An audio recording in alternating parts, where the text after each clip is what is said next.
Bridge from Home Specialist Property Management, and welcome to our 2018 Investors Meet. We're really excited to have such a great lineup of speakers tonight. But firstly, I'd just like to thank our sponsors, One Agency, Neil and Helena Manny, Oliver Myers, Loan Market and Bishop Collins. So I'm so blessed to work in such an amazing industry where each day can be vastly different. We really work in the people management industry, not the property management industry. So as specialist property managers, we manage tenancies all over the Central Coast. We have the opportunity to deal with many cultures and demographics. We see low-end properties, high-end properties, and all that falls in between. The typical tenant has changed, and we see many people renting for financial gain, not just because they can't afford to buy a property anymore. The property investment platform has changed so much over the last few years, and it gets harder for the younger population to enter the property market with prices rising. As investors, it's really important to ensure that you get the right advice and that you have people in your corner to guide you along the way.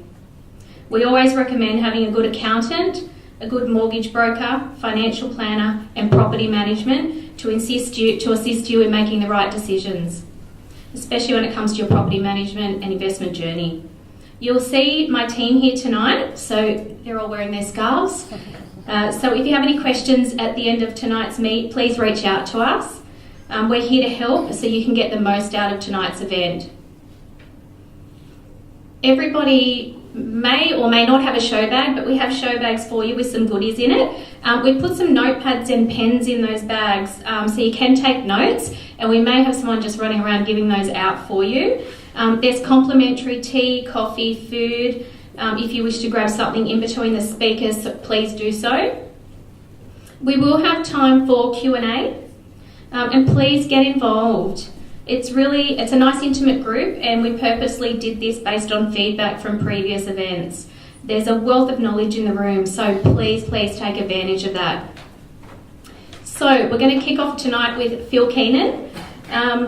So Phil is a director at Bishop Collins. He has over 10 years experience in the accounting industry. He graduated from the University of Newcastle with a Bachelor of Commerce in 2004.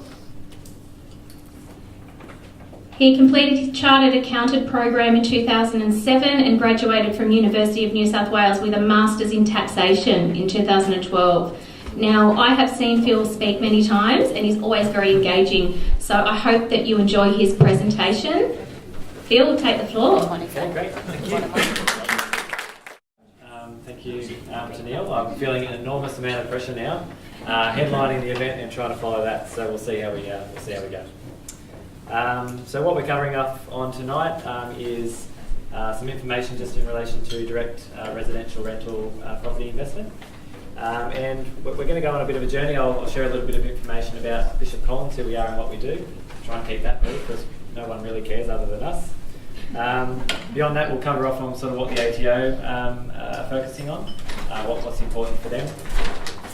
After we've covered off on the ATO piece, we'll talk about some of the changes that have occurred for the 2018 year. Only a couple, so not too much to take in there. Where we're headed, so negative gearing and CGT discounts sort of being thrown around by various governments as to whether that will or won't stay. What's happening with interest rates. And at the end of the presentation, we'll cover off on probably one of the most common questions that we get asked in the industry as accountants is, well, if I'm buying a property, what entity should I be buying it in?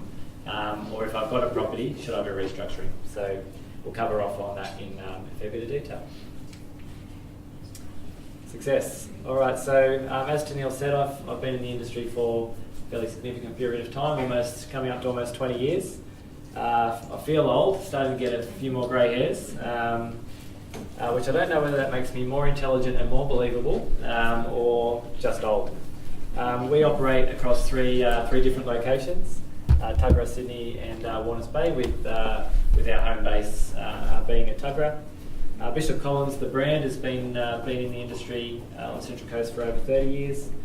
We have a great team, and we do specialise in investing and advising in relation to property, amongst other things, but that's definitely a focus for us. We offer the full suite of services, so tax and compliance, business advisory, we have an audit department, and we also provide financial planning and wealth management services to a range of clients across various industries. All right, so what are the most common questions that we get asked? I could only fit 4 speech bubbles on the presentation slide, so I've narrowed it down to 4. We get asked more. And some of these questions we will cover off on tonight, some we won't, and I'm assuming there'll be some burning questions that you may have out there that we don't cover. Happy to sort of address those during Q&A if we've got time. If not, also happy to take them offline. So what are they? First one, I gave you a bit of a clue. What entity should I buy my property in? So we'll definitely cover off on that one in a bit of detail.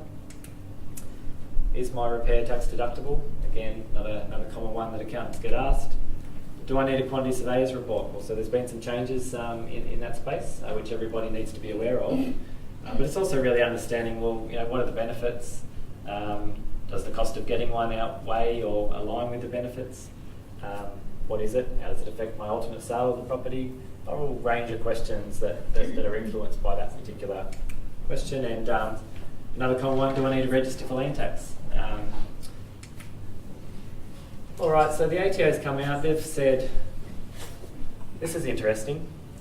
We know that most people try to get it right. I mean, I don't know, probably, I think most people, the common question that we get is, oh, well, I know that that's sort of the right way to do it, but what are the secrets, or how do I save more tax? No one likes paying tax, right? So it's, the Assistant Commissioner maybe has a bit of a jaded view about the role that the Australian Taxation Office plays in collecting the right amount of tax, but in combination with taxpayers and dodgy tax agents, I'd be very surprised if they get it right all the time.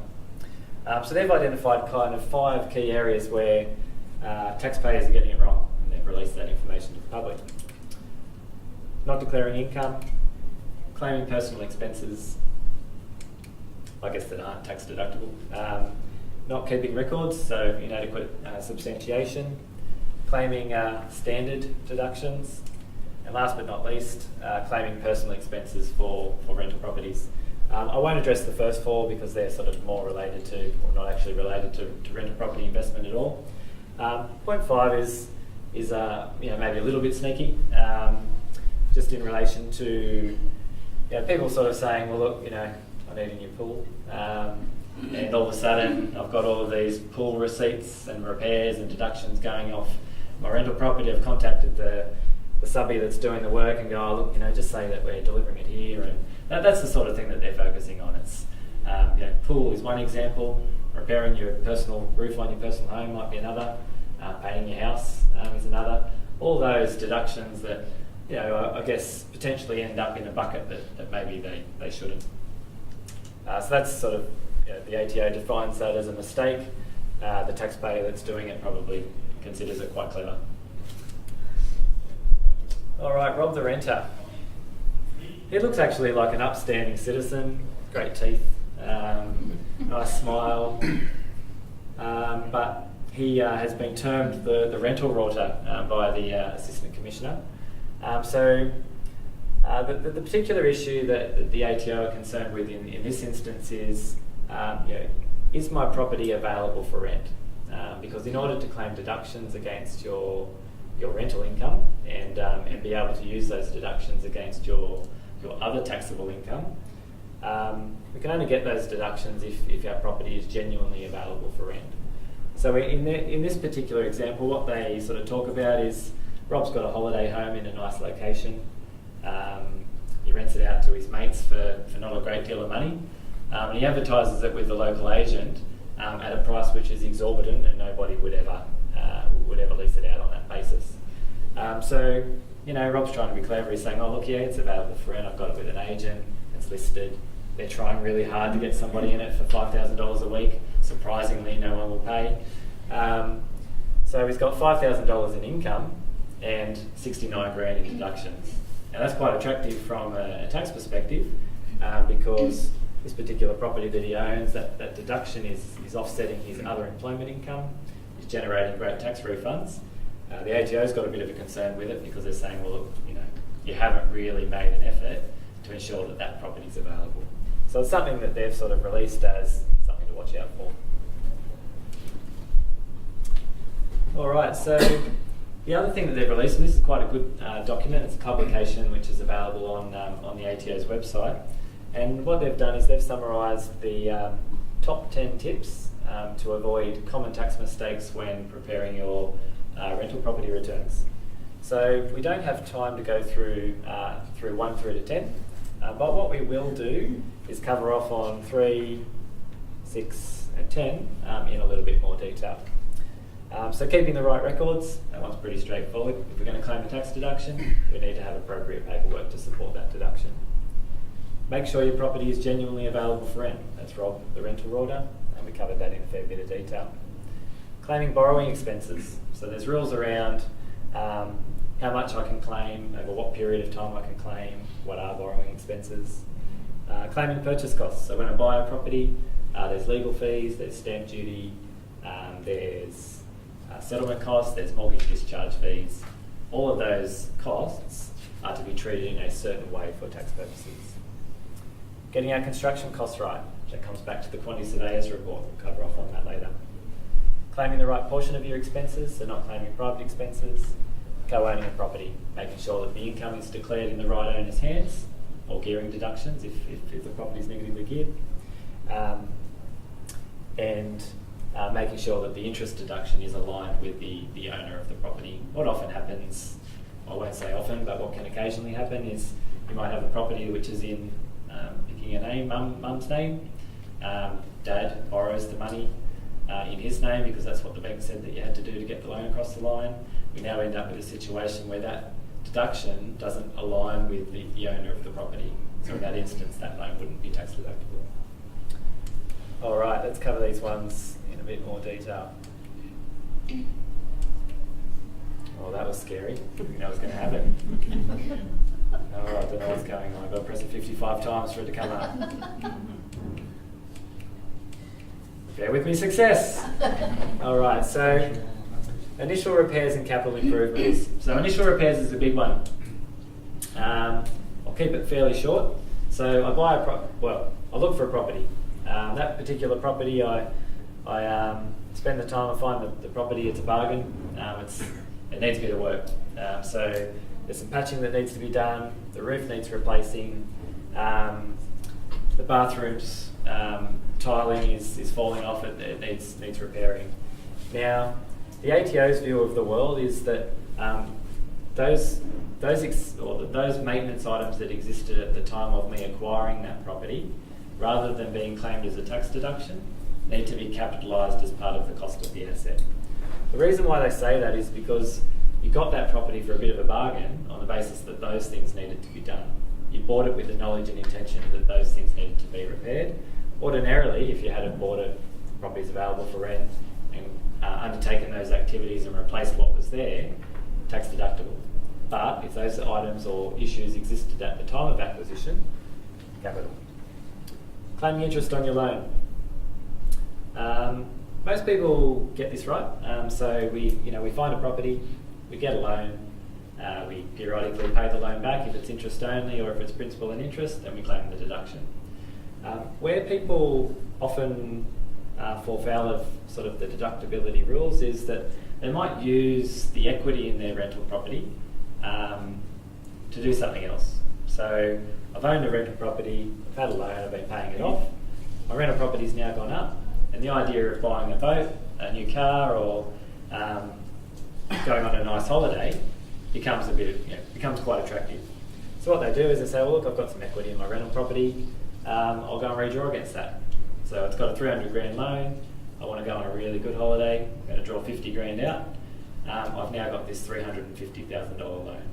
Interest on the 350, not fully tax deductible. So the purpose of that borrowing, understanding that it's secured against my rented property, is now being used for a private bonus. The other time that people get tripped up on that is making advance repayments. So I've got a rental property, paying off my home loan. You may have paid off your residential home loan. You go, look, I've got this cash which is burning a hole in my pocket, or Aunt Gladys has passed away and left me with a sum of money. I pay it off my residential deductible home loan. Circumstances change, I lose my job. Aunt Gladys was generous enough to leave me 50 grand, I want my 50 grand back. Now, as soon as I draw that back, notwithstanding that you're potentially in advance of your commitments and obligations in relation to your investment property loan, when I draw that 50 grand out, the character of that loan has changed. It's no longer, well, it was 350 and then I paid 50 off, it's still 350, it was a short-term thing. That's not the way that the ATO looks at it. Number 10, getting your capital gain right when selling. So hopefully you've got a great tax agent that keeps you well informed about all of the relevant nuances associated with calculating your capital gain. The reason why these things become important is because if we get it wrong, the penalties and interest charges which are imposed in the event that the ATO conducts some sort of review or audit are significant. So, a lot of you probably rely on tax agent advice to be advising you on this stuff and getting it right, but ultimately it's the taxpayer that bears the risk. So capital gains, I guess the most important thing is keeping your documentation.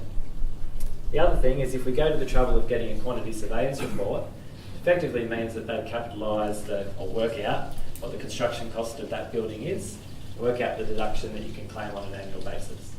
They also calculate the underlying or inherent value of any depreciating assets in the purchase cost of the particular asset and give you a depreciation deduction for that over time. The biggest thing that we see though is that when it comes time to selling the property, deduction on building is a timing difference. So when we sell the property at a later date, if we bought the property for 350k, the underlying cost of the building is, call it 200, and we've claimed 20 grand over a period of time, the cost of that asset for tax purposes is not 350. It's the 350 less the capital works deduction that we've claimed along the way. So very important to get that stuff right. The other thing is if the property maybe started as your main residence and now it's become an investment property, there's a whole range of rules and rafts of considerations that need to be taken into account with respect to what becomes the market value of that particular property or the cost base of that property. Do I get an exempt portion of that capital gain? Do I only get full exemption, partial exemption? So most people's approach is, I sell my main residence, it was my main residence, it's nice and simple. Far from it. Division 118 in the Income Tax Assessment Act has a range of potential consequences that need to be considered. Took my finger off the button, maybe I'm pressing the wrong one. No, now I've got a pointer, that's good. Good, we're there. Alright, so that's where the ATO is at. What's changed? Thankfully it's only 2 key points because I didn't want to be here all night. So, first one, travel expenses. Let's go old rule, new rule. Old rule, travel expenses, accommodation, meals, airfares, depending on where it is, to inspect, maintain and collect rent for your residential property. Old rule were tax deductible. New rule, not anymore. Okay, so that's nice and easy to remember. Number 2, for some strange reason, the ATO are not happy with people quantifying or getting a quantity surveyor's report, quantifying the cost of the building and the depreciable plan associated with acquiring a second-hand asset, which is basically any residential property that's not new, and claiming a tax deduction for that. Thankfully, when the government introduces most legislation, it's usually prospective. So it'll apply from a certain date. So for properties that are already on hand and you've got a quantity surveyor's report and you're claiming the deductions, no issue. If you go and buy a new one, it's something that needs to be considered. So that sort of non-cash tax deduction, which again is only a timing difference, is no longer available for any assets acquired after the 9th of May if it's not a brand new property.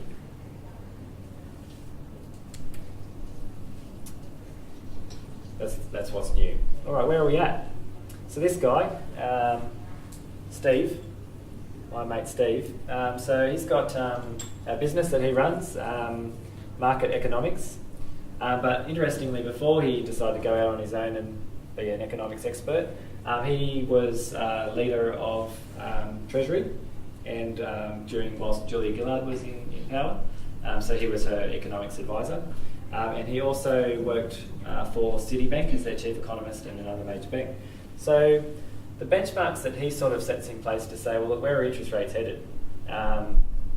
Interestingly, in the last week or so, banks are making their own mind up around whether interest rates should or shouldn't increase.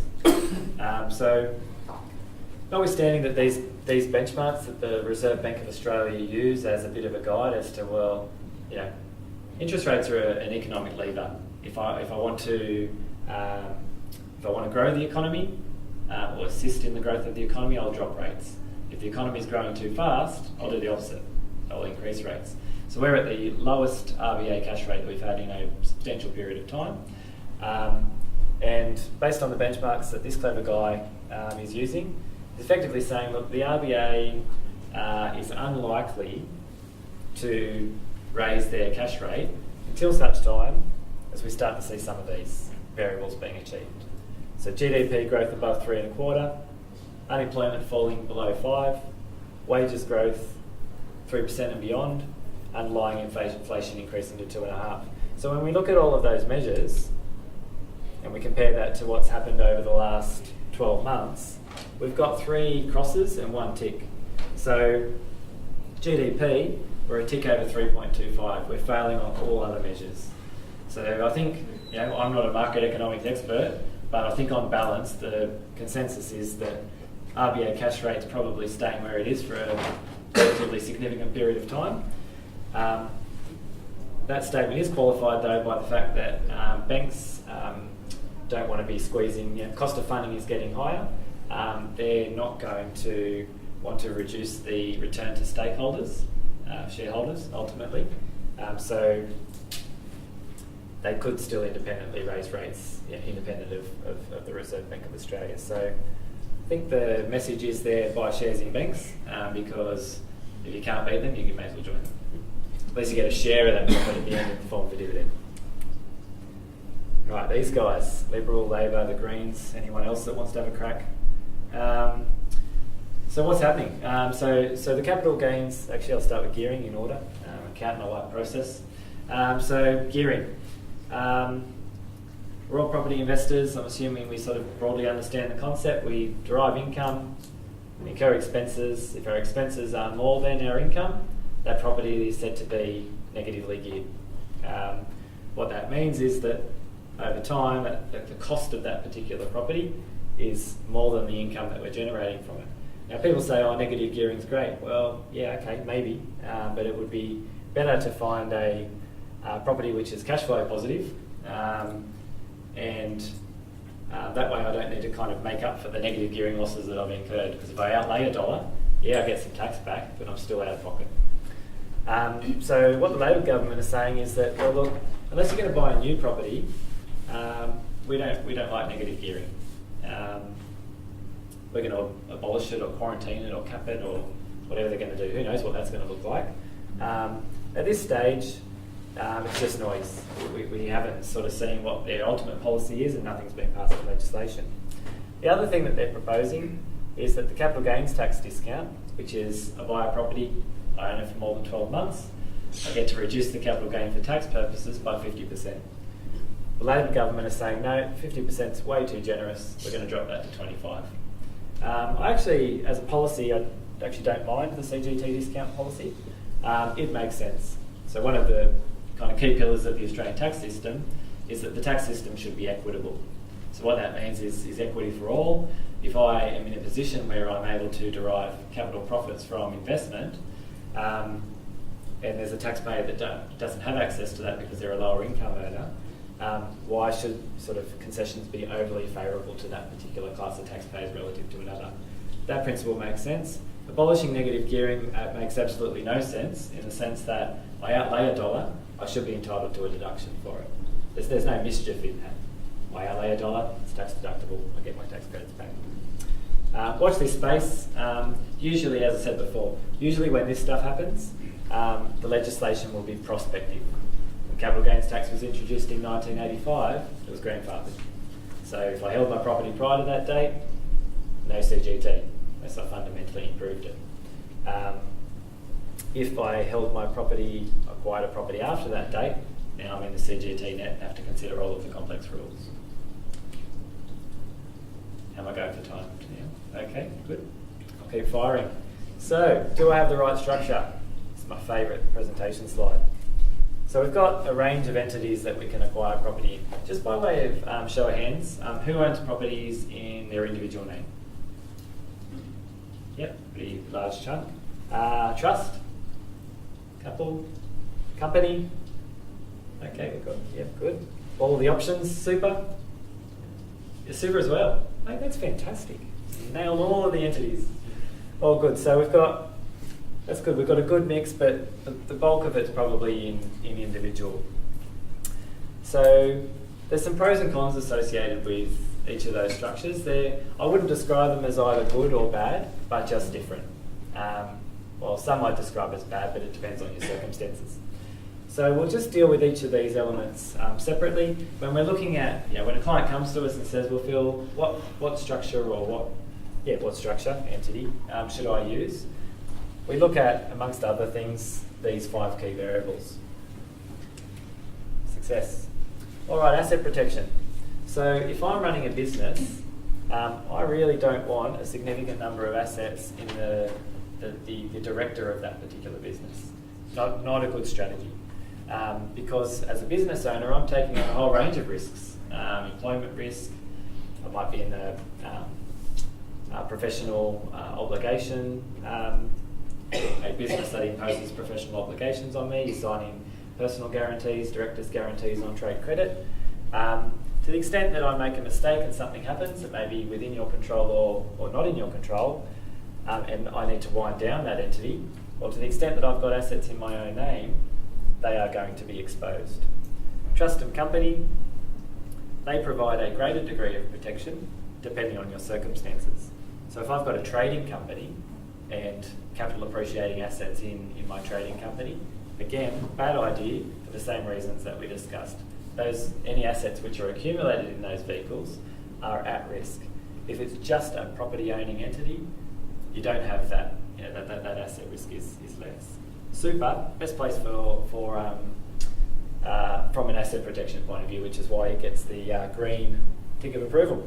Whole range of other considerations with super that we need to be aware of. So if you were making a decision purely based on asset protection, acquire the property in super.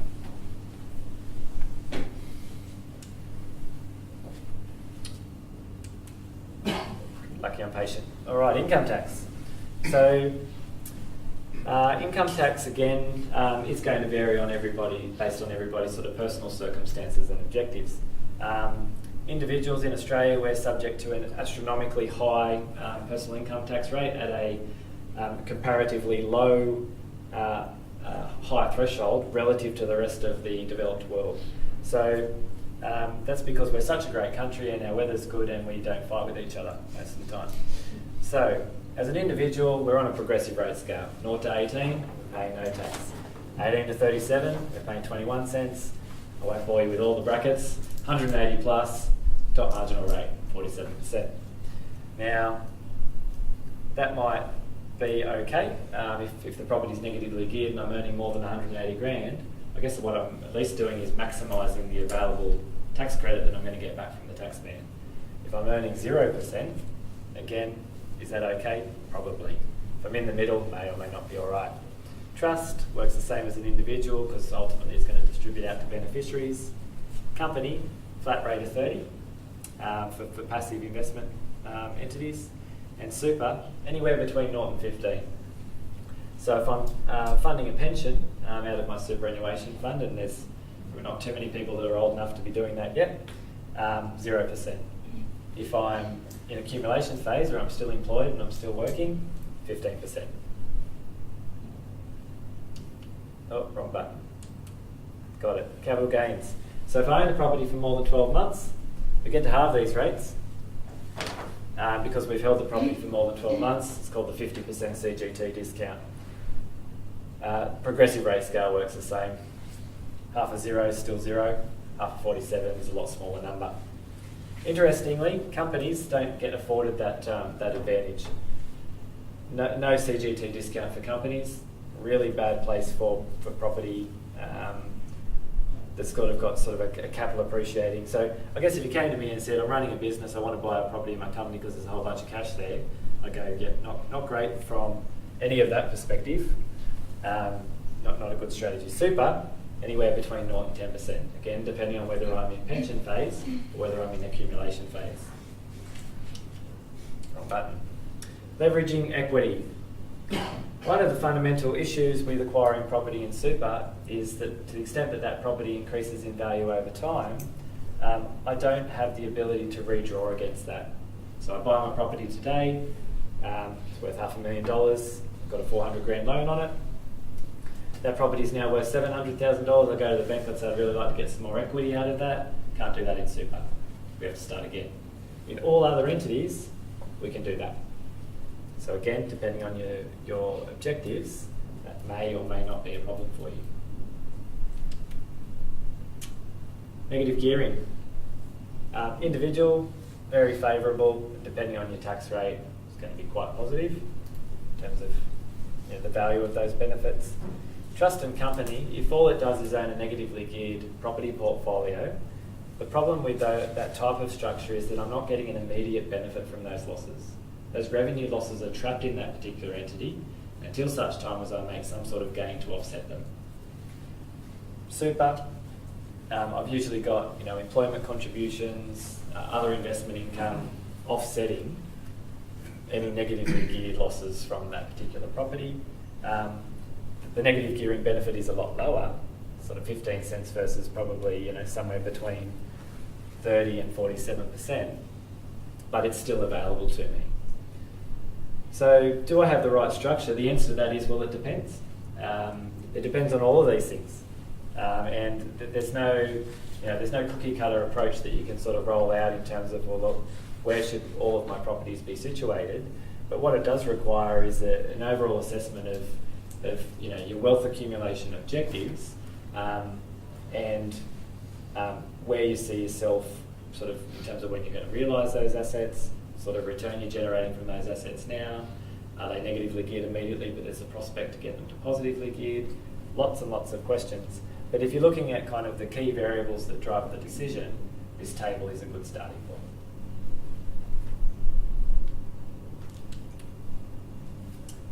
Let's wrap it up. Don't be robbed. Is the short version on that one. Know what you're allowed to claim. So maintain contact with your tax agent. Ensure that you're aware of what you can and can't claim. And usually better to make that decision before you invest in the property as opposed to after, because you don't want any rude surprises. Make sure you're aware of the changes in the 2018 year, only 2 to remember. Keep an eye out for what's coming. It's probably not going to really impact, well, can't say never, but unlikely to impact your current investment portfolio, but certainly may have an impact on future investments. Can't stress enough about getting the structure right, because the problem with property is trying to rectify the structure at a later date can result in nasty surprises like stamp duty, which it's not impossible, but can create its own range of costs, impose its own range of costs. But again, get the advice before the contract is signed, as opposed to after. That's it. Thank you so much. So, what would you like to do, Neil? I'm in your hands, yeah. Yeah. Hopefully there's a raft of questions. Throw them at me. If not, that's good. Oh, no. I'll take my quota. Yeah, I've exceeded two-night limit. Sure, okay, what's up? Just going back to that last slide, if you get the right button, Phil. I shall try and reverse. Oh, look at that. First go. Oh, you bucketed it. No. Oh. That one, stop. Sure, go, fire away. Keep an eye out on what's coming. This may affect your tax returns on future property investments. Yep. What do you mean? Yeah, Keep an eye out on what's coming. Yeah, these ones. So negative gearing and That's what you mean. Yeah. But it's going to be, more than likely, it will be prospective. So it only affects, again, I can never say never, but usually when legislation, when the government introduces new legislation, they normally grandfather it. So, because it's not fair, right? Like I make an investment decision, an informed choice, based on the rules that they exist now. Now, if they go fiddling around with the rules every time they decide they want a new leader, or that they don't like this person, or whatever the case may be, it gives the underlying market, it reduces confidence for investment. It's like I'm not going to go and commit to this long-term project when my local government's changing the rules every 5 seconds. Well, that's super. They do all the super. They do, but even in the context of super, often it's more favourable. So they, in 2000 let's just go with 5, it could be 7, they got rid of RBLs. So what happened was some people had accumulated a substantial amount of money in super. So I've got clients with over $10 million in super. They were running the gauntlet. RBLs, or the imposition of RBLs, would have meant that a substantial proportion of their superannuation balance would have been subject to a higher rate of tax. Then what happened was that they said, well, actually, we're going to make all income on superannuation funds when you're in accumulation phase no tax. So these people had accumulated a substantial sum of money in super and were deriving income and earnings on that $10 million and not paying a single cent of tax. Now, in 2018, which is the year we're in now, they've just undone that. So now they've gone back to kind of a quasi-RBL where you've got a $1.6 million cap each, and it gets a bit more complicated.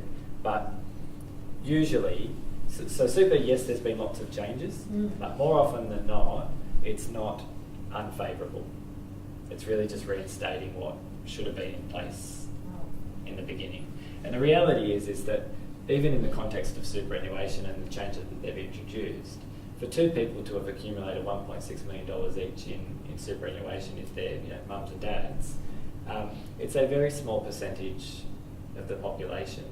Most people, even if you were contributing SGC, earning a reasonable wage for your entire working life, it's unlikely that you would get there.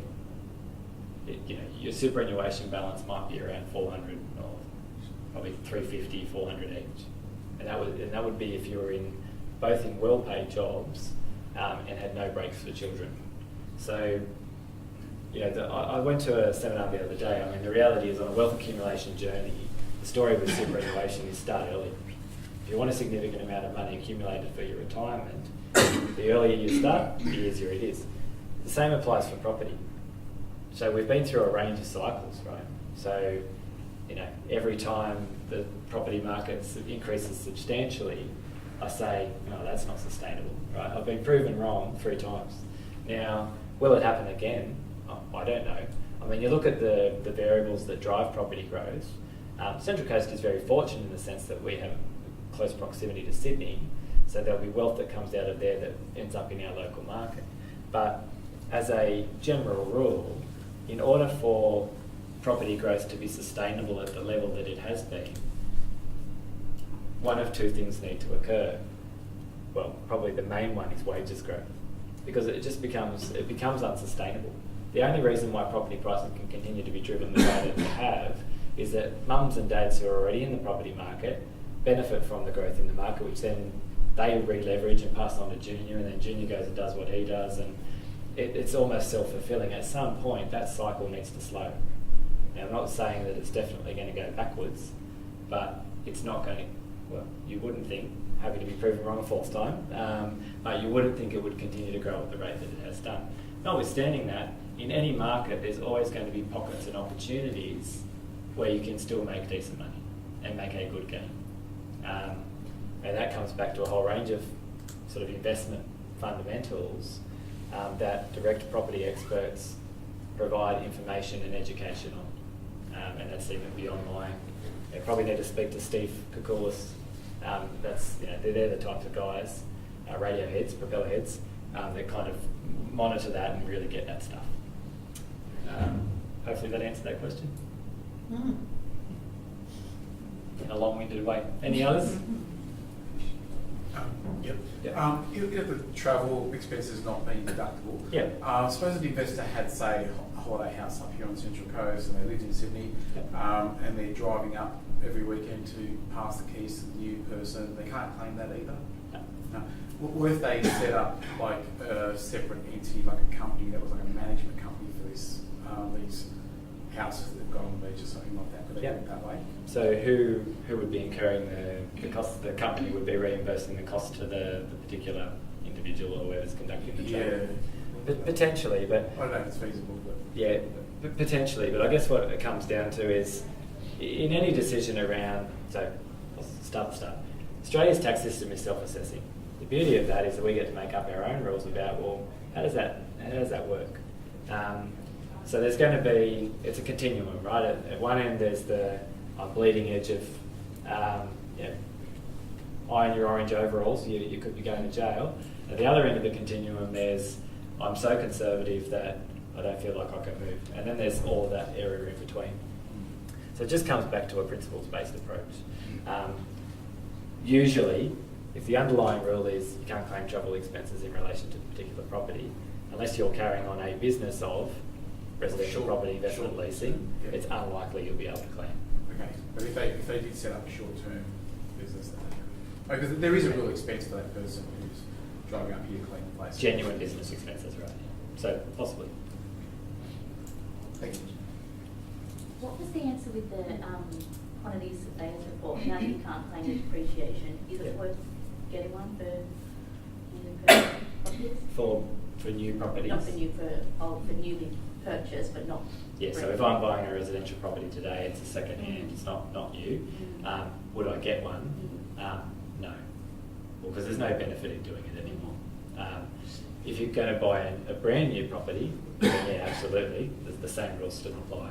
The problem with brand new stock, and I do have a fundamental issue with that because, so the three key pillars of the Australian, or any tax systems, not just the Australian, equity, efficiency, simplicity. So the idea of efficiency is that legislation shouldn't influence market conditions, it should be a free market. Now that's not a free market policy. I'm encouraging people to invest in brand new properties, and there's a whole range of pros and cons to whether you should buy brand new or second hand. So yeah, at a tax policy level, not a great strategy. Any other questions? Oh, I thought that was a question. Scratching my beard. So if you built a property, Yep. then it would be worth doing because that would be classed as a Yeah, spot on. Yeah, because it's brand new. But you still get your capital write-off too on the older properties. It's Yeah. it's just the second-hand assets classified as non-capital within or so DIV 40 assets within the property itself. Yeah, I think. Let's just check that. Because you get DIV 40, which is just your And you DIV shuttles, 43, and then you get DIV DIV 43. 43, which is your capital work. So Yeah. even on a property that was built 10 years ago, you'd still be entitled to claim your 2.5% every Your year capital for the next- works. Yeah, that's 10 true. years. Yeah. So it probably depends on the age of the asset. Yeah. But something built September 87, you wouldn't even waste your time. Forget it. Yeah, it's Yeah. got to be nominal.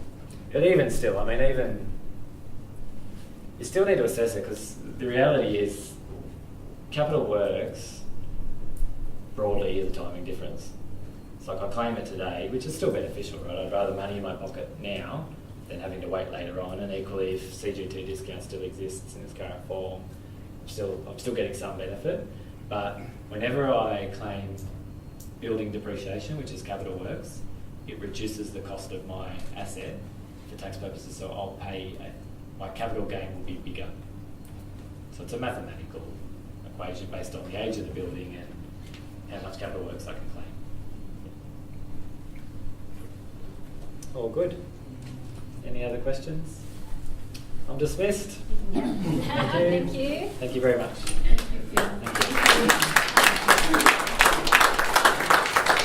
Thanks, Phil. That was great. So if anyone does have any other questions for Phil, you're welcome to chat with him afterwards as well. So I'm going to lead straight into our second presenter, which is Renee Robbins from Loan Market. So when it comes to arranging your finances, are you confused with all the options? Have you shopped around with multiple lenders? If you already have finance, are you confident that you're getting the best product? for your situation? Do you have your finances structured correctly to work for you? If the answer to any of the above is no, or I don't have time for that, then Renee's the person you should be speaking to.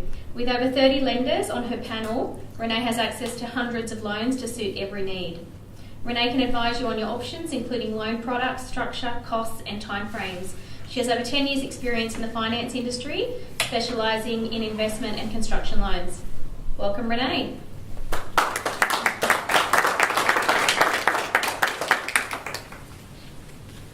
Thank you, Tanel, for that great introduction. There were some great nuggets of information there from Phil, so yeah. All right, so just the basics of what I'm going to talk about tonight. Some of the main questions that people often want to know are up here. So, how much can you borrow? How much deposit do you need? Do you have enough saved? Alternative sources for deposits? Equity, what is it? And what can I do with it? How you can get a free valuation on your property? Return on investment, how lending can help, and changes to the investment lending space. It's probably the biggest one, so I'm going to leave that one to the end. So on my panel I've got over 35 lenders. This is just a bit of a snapshot of who the lenders are. I'm going to run through a bit about or some options on borrowing. So here I've got a bit of a scenario just to show you the difference of how lenders look at you. This scenario, we've got 2 applicants, 2 children, income of $85,000 and $45,000. They've got an owner-occupied mortgage. This couple have an investment property, getting $500 a week in rent, and they've got a credit card. So this was run this morning. These are real life figures. The top of the range, we've got MeBank and Westpac. MeBank sitting at $462,000 of how much they would lend to you. Mid-range, we've got St George and ANZ, and at the lower range, we've got Commonwealth and AMP. As you can see, there's a $264,000 difference between the top lender and the bottom lender. It's basically different lender policies will look at you differently. So a second example, 2 applicants, 3 children.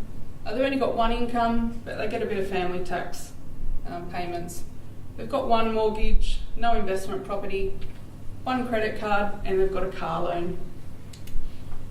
So again, not that you can see very well on the slide, but we've got Firstmac and Loan Market Go sitting up the top, St George and Macquarie in the middle, and Bank of Queensland and Suncorp down the bottom.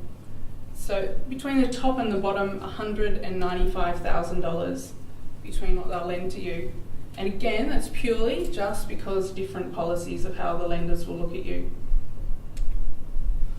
So not all lenders treat you the same. They will look at you differently. They have different policies. It pays to shop around. What I suggest is choose a broker with a decent panel of lenders. It could mean the difference between, yes, I'm going to get my next investment property, or no, you're not. So most people would know this, how much deposit you need. On a really basic level, you need a minimum of 5% plus money for expenses like stamp duty, legal and conveyancing fees, bank application fees, and lender's mortgage insurance if it's applicable. This is the absolute minimum. Another question that people often want to know is, do you have enough? Do you have enough savings? This is a bit of an example, can't really see too well on the screen, but it's a funding report. So what this report does, which your lender or your broker should give you, it runs through all the expenses. Say if you go to your lender or broker and you're looking at a property or a property range, this report allows you to basically put your numbers in, including how much deposit you've got. It'll spit out the figures, stamp duty. We can put in there all the government charges, and it will let you know whether you've got enough saved or you haven't. So really basic level, if you've got cash and you're ready to go. What's an alternative source if you don't have cash? Because most people don't actually have cash sitting in their bank account ready to go, and that is equity. Chances are, if you own property at the moment and you've owned property for the last 2 years or longer, you probably have equity sitting in your property. You're probably sitting on your next deposit source to add another property to your portfolio or to get your first investment property, depending where you're at. The market has moved so much in value over the last property boom that people, the property prices have gone up and you're sitting there on equity. So how do you work out how much equity you have? It's pretty basic. If you've got a property worth $600,000, your mortgage is $300,000, and you've got $300,000 in equity. Now you can't use all of that $300,000 because the lenders won't let you borrow 100% against your property value. But what they do, they let you borrow up to 80% of your property value. So on that example of $600,000, 80% of that is $480,000. So if this is your scenario and you've got a property at $600,000 and a mortgage at $300,000, you've potentially got $180,000 there that you can access to use as a deposit, increase your portfolio. So, how much equity do you have? If you wanted to know, what we're doing tonight, for anyone that is interested, we're offering to organise a lender to come out and do a valuation on your property. There's no ifs or buts if you're not sure. Basically, the way lenders look at your property and how real estate agents look at your property may be slightly different. So we can run one for you if you like. How do you get it? Basically, SMS me these details. Now, in your show bags tonight, there's a little slide here there, so you don't have to write that number down. But anyone that's interested, we can have a look at your properties. If you've got multiple properties and you're thinking possibly to increase your portfolio, we can run these valuations on multiple properties. If you don't have a property yet and you're wondering, do you have enough to start, we can also sit down and look at your situation. So one of the big things with when you do have investment properties, and I've got a few of my own, a lot of information that Phil's gone through that you will be using to get the maximum return on your investment. Basically, rent increases are only part of the strategy, just like the accounting side's part of it. The other side of it is your lending. So when did you last review your loans? At the moment, some of the rates that lenders have, owner-occupied rates starting from 3.58%, investment rates starting from 3.9 or 7.9%. Make sure your rates are competitive. I can't stress it enough. At the moment in the lending world, hasn't been a huge amount of love for existing customers. In the past, if you're a new to bank customer, banks would throw out some really amazing rates and then slowly your interest rates would creep up. If you haven't reviewed those rates recently, you should do so. If you do nothing else tonight other than take out this one bit of information, call your lender. Tell them you're speaking to a broker. They'll get scared and they'll most likely offer you a discount. So if you do want to sit down and have a thorough look at what the rest of the market's doing, you know what to do. But as a minimum, call your lender every year. Tell them you're speaking to a broker, ask them what they can do on your rates. If you can save money on your investment loans and your owner-occupied loans, that's money back in your pocket that you can do other things with. So the big one here is changes to the investment lending space. Some of the changes in this space that I'll talk about, we've got the big one, the interest-only changes. At the moment, there's been a cap put on lenders. Each bank isn't allowed to have more than 30% of their book as interest-only lending. So what does this mean? when this came out, a lot of the banks had more than 30% on their book. There was a really big knee-jerk reaction from the lenders where they basically had to get rid of some of those lenders or some of those loans or increase some of the principal and interest type of loans. So what we saw is lenders really putting rates up on the interest-only loans. If anyone in this room experienced it over the last 12 months, you probably know what I'm talking about. Rates went through the roof. Recently, what I've started to see is that the lenders must have got to their cap and gone a bit below, because we're starting to see lenders come back and interest-only loan or interest-only rates are quite similar to the principal and interest rates. It's only been the last few months. If you haven't done anything in the lending space, most people wouldn't know. But basically, it came to a grinding halt where loan approvals for interest-only loans just stopped, flat dead. One of the other things that happened for most of last year and recently is that there was a 10% investment cap that was placed on banks. So what this meant is the banks were not allowed to grow their investment side of the loans by more than 10% month to month, year on year. This basically meant when this policy came out, there were some banks that were well over their 10%. A couple just said, look, hey, we're going to get out of the market. We're not doing investment lending at the moment. AMP was a big one of those. So it was too hard. They stopped. Basically gave everyone about 3 days notice and said, we're not doing any more investment loans. Other banks put their investment rates up. So now if you go to the bank and you're looking at owner-occupied or investment rates, there's a discrepancy between the rate. The investment rates are higher. While the cap was in place, you kind of knew which lender was at their cap or over their cap because their rates went through the roof.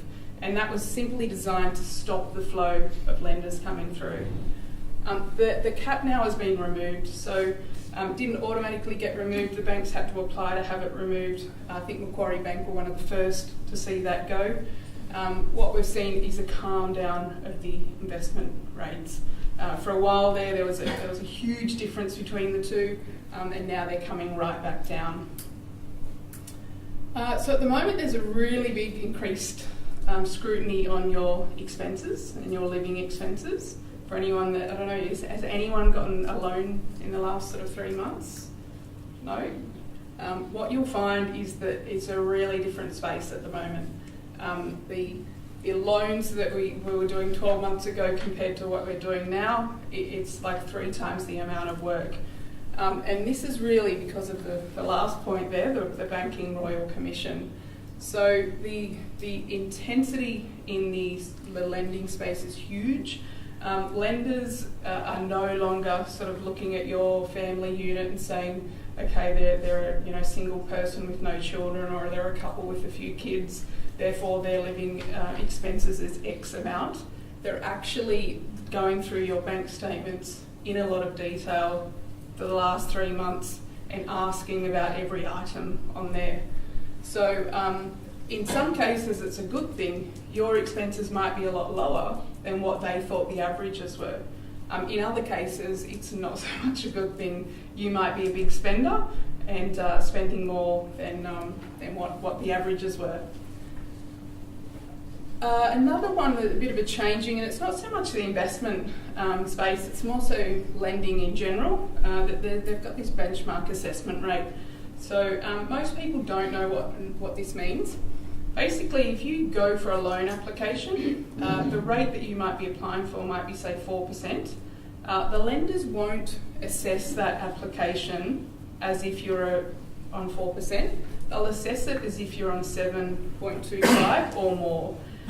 This is due to basically protecting for rate increases. So we know in real life that you might be able to make the repayments. Your cash flow might say, yes, I'm fine with this type of loan. On the application though, and on the assessing of it, you've got to show that you can make those repayments at a 7% or higher than 7% interest rate. And it sort of flows into the next one there, that they're adding buffers on your current debts. So gone are the days where you wanted a loan application at 4% rate. You might have a credit card, a car loan, and your home loan, and the lenders would take those exact payments. They'll now add a buffer onto it. So maybe your $1,000 car repayment on paper, when they're assessing it, they might add 20%, so it's really $1,200. If you're on interest-only loans at the moment, this is the big thing for investment lending. When they're assessing the loans for interest-only repayments, they're no longer taking the interest-only repayment. So you might have your owner-occupied property, 1 or 2 or 3 or however many investment loans. The interest-only repayment might be, say, $1,500 a month. The lenders are looking at that application and they're converting that interest-only repayment back to a principal and interest repayment. So the way they convert it, if you've taken out your interest-only period, maybe 5 years out of a 30-year loan, they'll convert that repayment back, they'll minus the 5 years off the 30 years, and they'll look at it as if it was a 25-year term at a principal and interest repayment. Now, if you've got multiple properties, this can have a huge impact on whether you're going to get approved for your next purchase. From what we know from the other slides, if you're looking at the wrong lender or the lender at the bottom of the list, it could be no. The lender at the top of the list, it could be yes. So it's more important than ever to do your homework and to shop around. Now, most people don't know which lender's at the top and the bottom, and for everyone, your scenario is going to be different. So can't stress enough, see a broker who's got options there for you. They'll do the legwork. And I suppose the biggest thing at the moment that's happening in the lending space is the Royal Commission. I could probably stand here all night and talk about the good and bad of it. I'm sure every presenter in this room has got their own opinion on that. I think what's been going on with the Commission is good. I think that there's something that we've definitely needed. In terms of the lending side, a lot of the stuff that's being raised has actually already been dealt with. The lenders have kind of put those policies in the last 2 years. Some of the things haven't been dealt with, so it's a good thing. I don't know if anyone's tuning in and listening or just reading the paper, but yeah, there's some pretty surprising things there. So I'm not going to talk as long as Phil. That's pretty much... Sorry. That's pretty much nearly me done for the night. But yeah, top tips is, and I can't stress this enough, basically everyone that comes through my door, there's three main people that you need in your life. You need a decent accountant that you trust, you need a good financial broker and an experienced property manager. I've recently outgrown my accountant and had to find a new one because they weren't at the level that I wanted them to be. Find someone that's at your level, that can grow with you and that can guide you and run with them. In terms of property managers, I'm quite annoyed that Tennille doesn't look after properties in Sydney. Having her looked after my properties on the Central Coast was excellent. I have properties elsewhere, and let me tell you, there's a big difference between property managers, and until you have a really bad one, you won't love the good ones. I have had a bad one, and it did cost me $20,000 in repairs because they were dodgy as that we didn't know at the time. So yeah, get a good property manager, which is what you have here. All right, anyone have any questions? Yes? I just wanted to talk a bit more. So just a really quick one. Are you seeing most clients go with fixed or variable rates? At the moment, fixed. Yeah. So I think you touched on what interest rates were doing. Yes, the RBA is not moving rates. I read somewhere recently that it's probably going to be 2020 before they move rates. That doesn't mean that the banks are. The banks basically, for the last probably 4 months, every lender that I've met has told me that we're just waiting till the media dies down and we're getting such a bad rap with the Royal Commission. We need to raise rates and we're waiting to do that. So they're all just waiting for someone to go. Westpac did go first, so the rest followed, except for NAB. NAB is saying that they want to build trust. So give them a few weeks and they'll be raising theirs. But yeah, look, fixed rates are great. Personally, I've locked in most of my portfolio. I've fixed them. I've actually moved most of my stuff over to principal and interest because I want borrowing capacity for future investments. With my portfolio, as it is interest only, it really capped my limit of what I could borrow in the future. So by the time I've brought it over to principal and interest and fixed, I'm only paying maybe $20 a week difference between the two. So I'd rather pay $20 today than maybe $100 a week difference, in 3 or 5 years' time. Any? Yep. Why do they not want to lend money to self-managed super funds? Good question. So there are still lenders that are lending to self-managed super funds. A lot of them have gotten out of the market because I think they're scared. There was a real rush of self-managed super funds getting set up, and from what I saw, there was a real rush and a real push from some accountants that encouraged their clients to set the funds up before they actually looked at whether they could borrow once that self-managed super fund was set up. I've had people come through my door saying, my fund's ready, I'm ready to go. And the first question I say is, how much have you got in your super fund? And they've got like 150,000 when the minimum you need is 200,000. Now their accountant would have known that, but they've gone and charged them money and they've set up that fund regardless. So I think it's a bit of a reaction to what's happening in the market.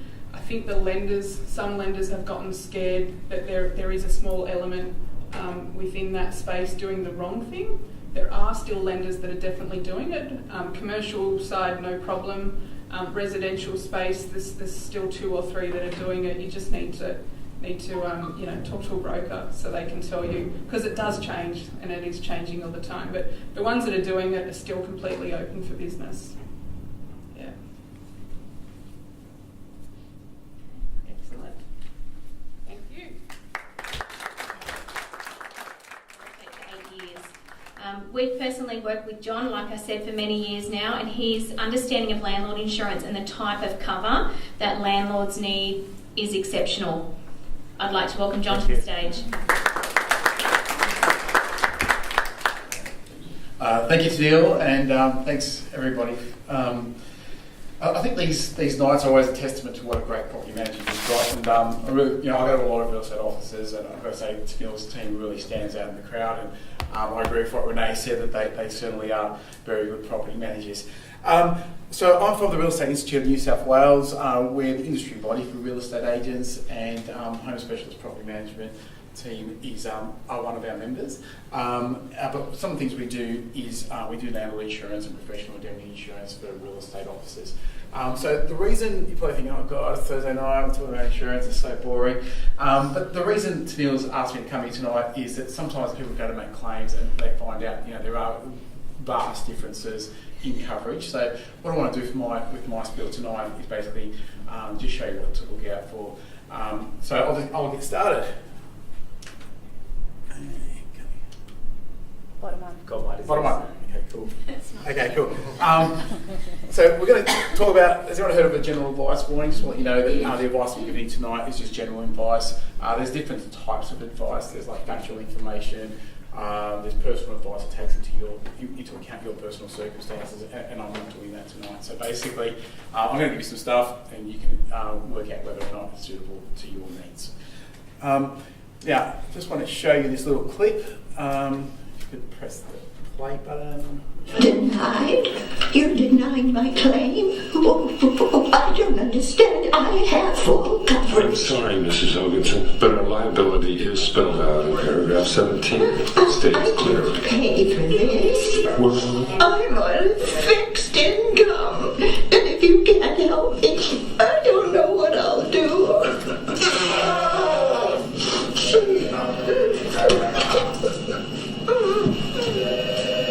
all right, listen closely. I'd like to help you, but I can't. I'd like to tell you to take a copy of your policy to Norma Wilcox on Norma Wilcox, WILCOX on the 3rd floor, but I can't. I also do not advise you to fill out and file a WS-2475 form with our legal department on the 2nd floor. I would not expect someone to get back to you quickly to resolve the matter. I'd like to help, but there's nothing I can do. Ooh, thank you. I'm sorry, ma'am. I know you're upset, pretend to be upset.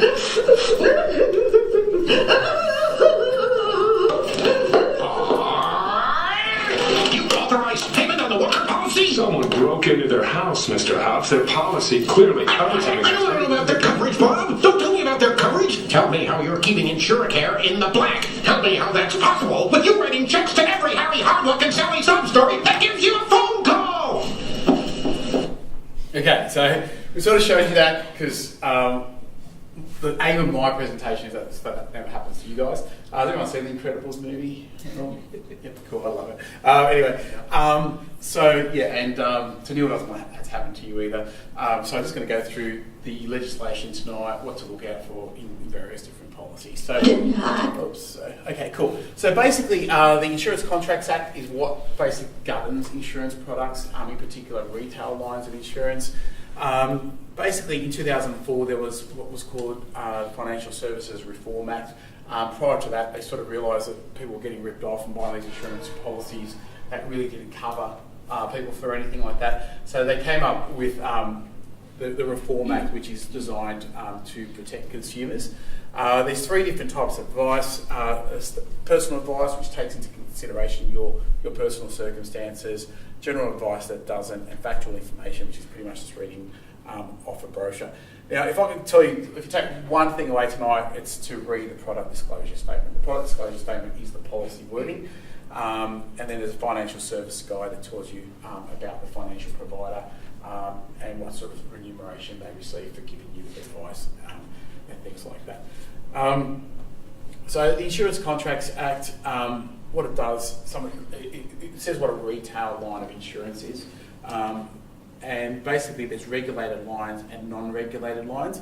The regulated lines are pretty much the retail ones, and that's like your building insurance, contents insurance, motor, consumer credit, and travel. So in that, if you were to look through the legislation, it basically says like in the contents, this is what you should be covering. And if you're not going to cover it, you've got to tell your consumer that you're not going to cover it.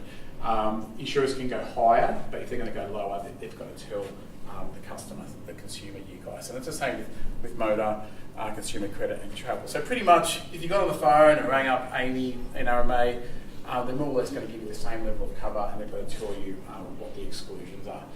One of them that isn't covered is landlord insurance, right? So, and there's landlord insurance in the market that isn't really worth the paper it's written on. So I'm going to show you some of those differences. So, did anyone work for NRMA or anything? Cool. All right, cool. If you do, it's too bad. Okay, cool. So as a landlord, sometimes you think, oh, what kind of insurance do I need? Has anyone had strata properties? Sometimes, cool. With strata properties, there's big misconception is that the strata has insurance for your building, has insurance. They've got insurance for the building, but pretty much as soon as you step foot inside a strata apartment, you're not covered with the strata's legal liability insurance. So if your tenant falls over and sleeps and says they want $200,000 for their sore knee or something like that, you're going to have to personally pay for that. Also, if there's a fire in the place, they won't pay for the paint, the curtains, the carpets, the blinds, the light fittings. The strata owns the first kitchen and the first bathroom, and then there's a heap of other things that are deemed landlords' fixtures and fittings. So if, for example, you get like a broken water pipe, the place gets flooded, the strata will come along, they're responsible to fix the pipe and patch the wall up. And literally, it's like the place is full of sewage and you need to repaint, put new carpets in, and all those sorts of things. And I've seen claims for $30,000, $40,000 for those types of things. If you haven't got insurance for that, you need your own. Now, a lot of people have got houses, and if you have a house, you normally have building insurance, which is a regulated line, but there are things that you should look into, and my next slide will show you that. And so with the house, normally you'd have a building insurance policy, which is standard, and it's got public liability cover, but it doesn't cover you for loss of rent. And what you need, the biggest risk is people who've might be living in a house and then they move out and they rent it out and they go, oh yeah, we're just going to rent the house out now, and we've got building insurance. There's some exclusions that I'll show you that you need to be aware of. If it's a house for granny flat, it's normally one building insurance policy and two landlord policies. Block of home units, Look, if it's Torrens title, it's usually one building insurance policy, and sometimes they'll have a contents cover in there and coverage for the inside and the outside, so you're covered. If you own a block of strata title apartments, that you need strata insurance, but again, that doesn't cover public liability for the inside of a strata lot, the contents, or the landlord insurance. So pretty much if you owned 5 strata units as on one title, you need one for strata and then 5 policies for your landlord insurance. Okay. Also, if there's anyone that does, if you've got holiday rentals, really important, there's exclusions on most policies if you're running any type of business, stuff like that, so you need a specialist short stay policy. Okay, so with building insurance, it's a regulated line, but you'll notice with this AMI policy, when it comes down to malicious acts, the malicious acts are where the tenants willfully and intentionally damage your place. So that's where you can basically, it's like having your car out on the street and someone decides they're going to sledgehammer it. So they willfully and intentionally damage your house. It doesn't include if it's just poor housekeeping, and it doesn't include if they've decided that your house would look better in a shade of purple or something like that. So you probably can't see that, but you'll notice for malicious damage, it basically says with this AMI insurance policy here, they won't cover anyone who lives at the insured address. So basically we had a situation once where the company I was working for had a landlord insurance policy with this specialist insurer, but they had their building insurance with somebody else. Great tenants, they had a domestic dispute. One of them decided to burn the other person's clothes and in the process burnt the whole house down, and the claim was denied. The landlord insurance policy that I work for, we paid out a year's loss of rent for malicious damage, and we paid the maximum of the contents that they were insured for. But basically the landlord had to rebuild the place themselves because their claim was declined. So go home and check your policies covered for that. You'll notice on the NRMA policy, and this was just got this off the internet yesterday. Can't see that, but it's that's right. This one says any type of business apart from taking care of doing babysitting at home wouldn't be covered. So if you've got a house and you're doing some Airbnb stuff or something like that, and there was active malicious damage, you wouldn't be covered for it. So I guess the biggest takeaway for building insurance, whilst it's regulated, just make sure you've got a policy that's specific for your landlord, for if it's a rental house, or if you do an Airbnb. There are policies on the market that do it, just make sure you've got the right policy there. The other thing to check is your sum insured. And then basically if you want a guide, you can go to the BMT website, or there's other calculators online. You want to make sure that the difference between getting covered for 200,000 and 300,000 isn't very much in premium, but you want to make sure that you've got coverage there if something does happen to your house. Cool. And the thing is with insurance, I don't know about you guys, but has anyone ever read the book that comes in the post? Oh great, we've got one person. And Madeleine's like, how do you I never even read it first. I think people's buying habit, you want insurance, you get on the phone, you ring up NRMA, how much, Amy, how much, you might ring up someone else, how much, and you go, right, that was cheap, yeah, just go ahead with that. And when the book comes, no one ever reads it, then you get a claim, you sort of cross your fingers that they're going to cover. So it's really important to read the policy wording, but pretty much with your building insurance for landlords, check your sum insured, and that it covers malicious damage. Otherwise, it's a regulated line, so you're pretty safe. Okay, the big one to check is landlord insurance. So with landlord insurance, it's not regulated.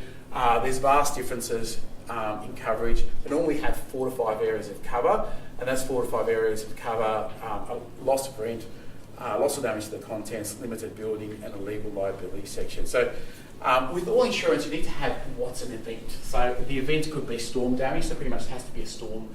Like if you buy the insurance today, within half an hour there's a storm, the event of storm damage is covered. There's a fire within half an hour, you're covered because it's happened during the period of insurance. With contents, sometimes you think of contents and you think, oh, we don't need contents. It's not my furniture in the place. Contents means a lot more than furniture. So even if it's for your home, at home, the contents means the paintwork, the curtains, the carpets, the blinds, and the light fittings. And I can tell you right now, like we see claims for 40 grand. Like there's this one apartment that I know of. It's in Abbotsford. It's at the end of a sewer line, and it's been flooded with the whole building sewage about 4 times. And so, you know, it means new paint, it means new colour, it means everything has to be thrown out. It means that tenants have to move out, there's loss of rent, and stuff like that. So they're the 4 areas of cover that we normally that they normally cover. Some might have a 5th area called a tax audit section, where if you're audited in reference to your rental property, they'll pay the accounting costs up to $1,000 or something like that. Kind of looks good on paper, but I don't think anyone's ever made a claim for it.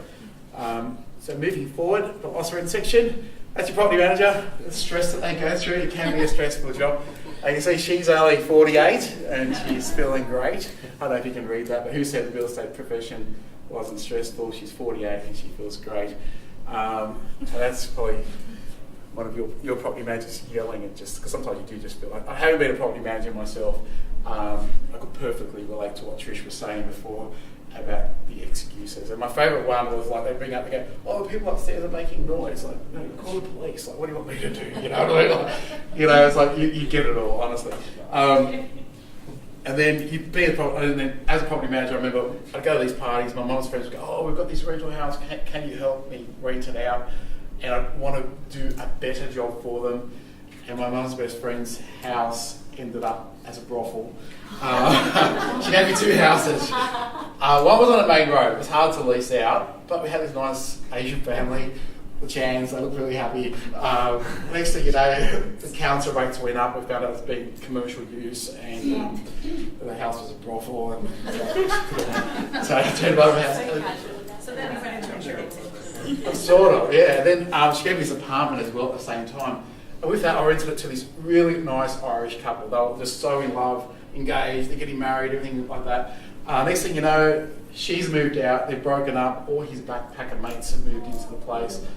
Having bonfires at the front of the apartment block, never paid the rent again. And I remember going there on Boxing Day to beg them to pay the rent because my mum was going to lose a good friend.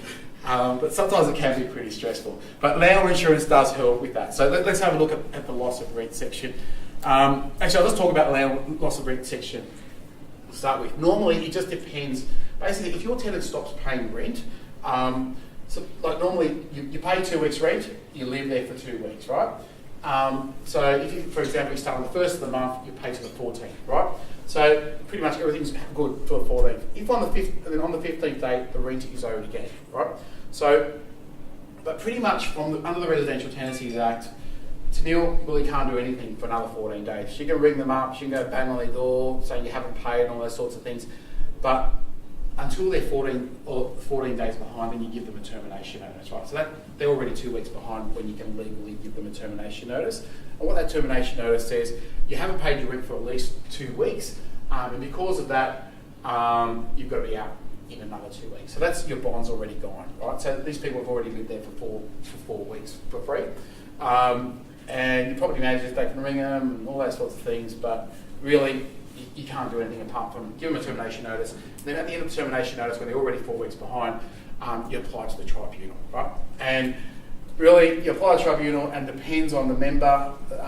If they're having a bad day, man, they really don't care. That you just, they'll just throw the case out, or they go, oh, they can say, oh, look, you've missed an S on their surname, you need to start again.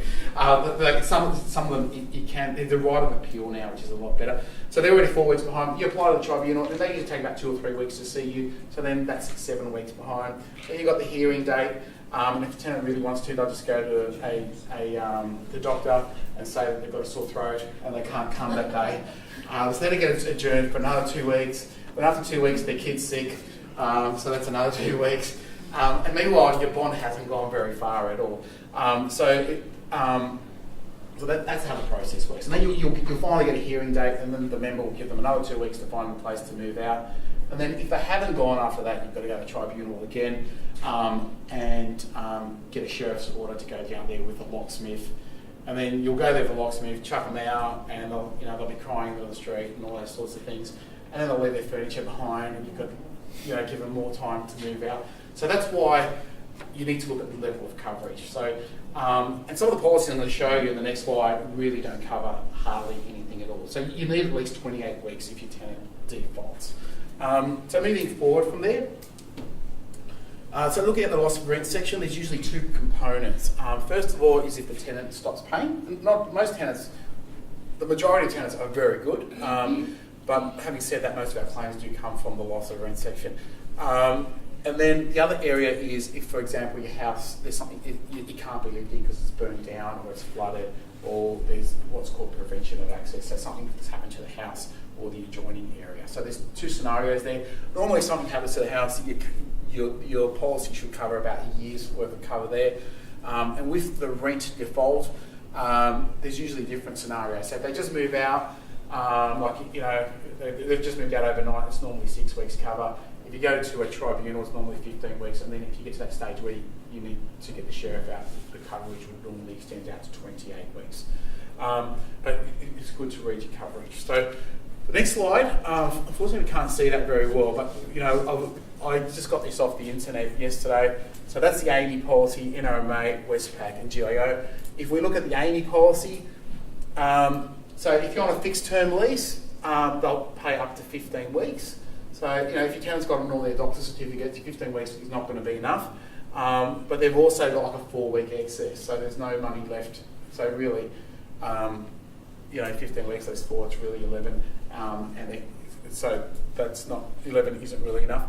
But if you're not on a fixed term lease, and it's really hard, you can't make, sometimes tenants, like my biggest thing as a property manager is you'd have your tenant there for a fixed term lease, and then once they're in the place, they're supposed to come and sign another fixed term lease, and then one Saturday they've got the football on, or they've got something on, and they might not sign another fixed term lease, right? So if you've got an AAMI policy, you'll see if they're not on a fixed term lease, they'll only pay you 2 weeks loss of rent. So it's just something to be aware of. So probably want to stay away from that. And they'll only pay you a maximum of $6,000. A specialist insurer will normally pay you a maximum of $52,000, and it's usually about the same price. With the NRMA policy, again, they've got a 4-week excess. Loss of rent, Westpac.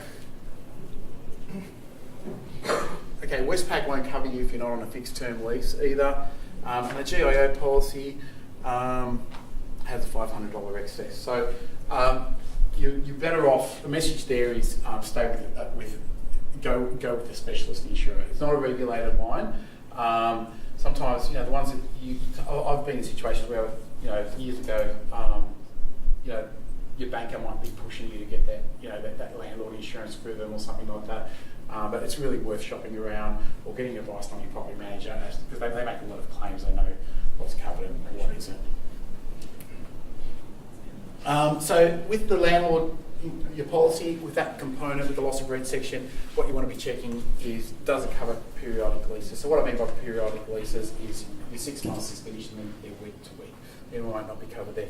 Now, if you go to the tribunal, it's quite expensive. Like your property managers have usually got half a day of preparation time, getting all the files together, making sure that they've dotted all the I's.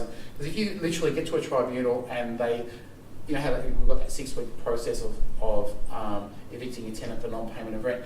If you've spelt their name wrong or something like that, that 6 weeks starts again. So, so as a landlord, you're going to lose a lot of money. So there's a lot of effort and precision that goes in on your behalf by your property managers to get there. So there are representation costs. So and also when you get to the tribunal, they're usually there for half a day. So they've got to get paid for it. So the policy should cover for the property manager's time at the tribunal. Loss of rent section, your specialist insurers don't have an excess. So normally there'll be no excess and they don't take your bond. You usually use your bond up for cleaning and reletting costs, and then there's no excess for loss of rent. So you shouldn't be paying any excess for your loss of rent section. And then check what happens to the bond, because basically if they're taking your bond, I can tell you right now, if a tenant doesn't pay your rent, they're not going to leave the place clean. I never saw one place where the tenant hasn't paid the rent and they've actually cleaned the place up. There's usually rubbish that's left behind, and a lot of cleaning that goes into it. So that's the loss of rent section. They're your main things. Do they cover periodic leases? Does it cover representation costs? Are there excesses, and what happens to the bond? So moving from there, the content section. So that's like a couple of things that can happen there. So your contents are paintwork, curtains, carpets, blinds, and light fittings. Any furniture left in the building, in the premises for the tenant's use. So, as a landlord, if if you're providing furniture for your tenants, it's covered in this policy. But otherwise, it's usually paintwork, curtains, carpets, blinds, and light fittings. Looking at that, so the carpet's a content item. The kitchen's actually a building item. That's part for insurance perspective. Most of our claims actually come from water damage, so you shouldn't be paying too many big excess for water damage. And most of the specialist insurers would only have like $100 excess for water damage, but with NRMA's it could be $500. And then another big one to check for is this is common information. So whilst it might sound that I'm bagging NRMA or Amy, what they'll do is they'll charge you an excess for every event. So if your tenant's moved out and there's a stain on the carpet in one room and that looks like coffee, but the other one looks like wine, it's like $500, that's $1,000, $1,500. I met this lady once, I was sitting at the Sydney Home Buyer Show, and she had an $8,000 claim and she got like $50. Because $7,500 were excesses, and then they might not give you new for old, it might be depreciated value. So after they've taken all that away, they go, yeah, but the carpet's not worth anything anyway because it's it was 7 years old or something like that. So you want to check your excesses. So if you were to go for a specialist policy, they normally won't have multiple excesses, and they give you new for old. And they should cover loss of rent if something like that happens, like if you get flooded. So the message is more than just furniture, paintwork, curtains, carpets, blinds, and light fittings. For your strata properties, that it also includes. They should have policy wording in there to say that they cover all the things that the strata isn't required by law to cover. So what that could mean is sometimes some body corporates might have a special bylaw to say that we won't pick up. If the kitchen burns down or something happens to the kitchen, we're not covering that. And if that's the case, your specialist landlord insurer would pick it up for you. But not all policies do, so just something to be aware of. So example of accidental damage. So accidental damage is, it's not, doesn't, it's pretty much where they've, accidentally dropped stuff on the carpet or something like that, or a child's drawn on walls, things like that. You need to check if they're giving you new for old, because fair enough, the carpet might be 10 years old, but it might have plenty of life in it, and you probably could use that for another 5 years or something like that. So just check they're getting new for old. And the other thing is they should, if it can't be matched up, then they should change the carpet in the whole room, and that will be in your policy wording. Malicious damage, that's willful and intentional. That's where somebody's willfully and intentionally damaged your house. They've set out to sledgehammer the place. Like, there was a claim that I know of here on the Central Coast. They weren't paying the rent. The property manager went down there a few days before they moved out. The house was still fine. But then those last 2 days, they just thought that they'd kick the walls in and break the windows on the way out, because that's just what you do. And so with that, they did malicious damage. So the property manager got a police event number. As soon as it becomes malicious damage, the policy should cover loss of rent during the malicious damage time. So in a way, it's kind of good that they did that. Only because the insurance did the repairs and we covered the loss of rent, because the place was dirty anyway. So they got a bigger payout. So check that it covers malicious damage, and check that it covers loss of rent whilst the malicious damage gets done. Now, not all policies cover deliberate damage. So there's situations where it's malicious damage, it's an act of crime, they've willfully and intentionally done it, and then there's the other situation where they've accidentally done it. But if your tenants decide that your house would look better with a mural or something like that, or we've had claims where they've had a perfectly fine timber kitchen, but the tenants have always wanted a white kitchen, so they decided that use white ceiling paint to paint the kitchen cupboards. And it probably sounds like sorry, I'm using the worst scenarios. I'm telling you that. Someone's a tenant, really, I'm just giving you tons of claims here. But so deliberate damage, it's not malicious, it's not accidental. It's just basically that in-between area. So it also covers drug labs as well. So they haven't maliciously had a drug lab, they haven't accidentally had one, but they've altered the premises by having a drug lab. Now, with drug labs, there's kind of a bit of a craze going on in real estate at the moment, with companies doing meth lab testings. And your policy check if it covers it, because meth labs, the contamination can stay in the pores for ages. But from an insurer's perspective, you probably would not get covered for it. Like if I'll tell you why. I think that brings us up to the, so that's water damage, but there's a drug lab there. But the reason is for insurance, for example, if you bought an insurance policy today, drove out of the car yard and had a car crash, it happened during the period of insurance, so you're covered. With meth labs, that meth could have been there from 4 years ago, you've had the policy for 3 months. So unless they left the drug lab behind, most insurers, it's really hard to prove that it happened during the period of insurance. But as a landlord, you want to check that it covers drug labs. It is an area which is very expensive to repair and make good. And so if that happened, like I know there was one in Canwell or something like that. Canwell, it's called Canwell. Canwell? Yeah, it's down the road. That was a drug lab that I know we paid out on. There was other ones in the city. I know there was a prominent locksmith from the eastern suburbs or something that rented an apartment in the city and they had a drug lab happening. The amount of money that locksmiths charge, I'm surprised they had to do that. But if that happens, you've got the police breaking the door down. You've got to get the place cleaned up, it's like a $20,000 or $30,000 repair bill. Then it becomes a crime scene, so if the police hold it for a long time, you want to make sure that you're getting up to 52 weeks rent. The other thing is if there's a murder in the place or something like that, if you're a landlord and and a murder takes place, and that's malicious damage, you want to make sure that you're not getting 2 weeks like that. Sorry? Thankfully, I'm glad. Yeah. Okay. Alright, so yeah, and look, these are the claims that we see all the time. That's terrible. At least they'd be paying your rent on time. Yeah. Yeah, Look, absolutely. okay, so Cash, yeah. so limited building section. The third area of coaction is normally a limited building section. There's policies in the market that that don't have a limited building section. So what we mean by that is if the tenant, their family or their guests do accidental damage or malicious damage to the structure of the building, so that's the structure of the building, the GBROC, they're not covered. So you want to check that that's covered. There's some new entrants in the market that are specialist landlord insurance, but if you check their policy wording, it doesn't cover that. So it's something that's very important. So the tenants accidentally put a hole in the wall, or they willfully and intentionally put a hole in the wall, you want it to be covered. And same if you're strata. So if you've got a strata property and the tenants do that, strata's insurance won't pay for it. That's clearly an event of malicious damage there. And some of the claims, I don't know why, but the tenants with malicious damage usually write nasty things about landlords. So if that happens, don't feel bad. It happens to, it's just a common thing that, right? Okay, so we've pretty much covered the limited building section. So it's not covered on all policies of the market. Check that it covers drug labs, pet damage, for stratas, landlords, fixtures and fittings, and for both strata and houses, and doesn't give you new for old.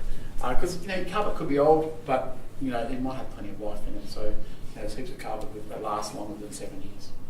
And also, even if it's 7 years old, if the place gets flooded, you might not really want to be changing it at that time. Things that aren't covered, I always like people to know what's covered. Sometimes I get phone calls and I go, "Oh, John, the lights are flickering. Can we make a claim for that?" And you can't. It's pretty much like your car. So basically, anything that's a maintenance issue isn't covered by landlord insurance or any insurance policy. So the way that corresponds to property management world is pretty much if it's rising damp, it's not going to be covered.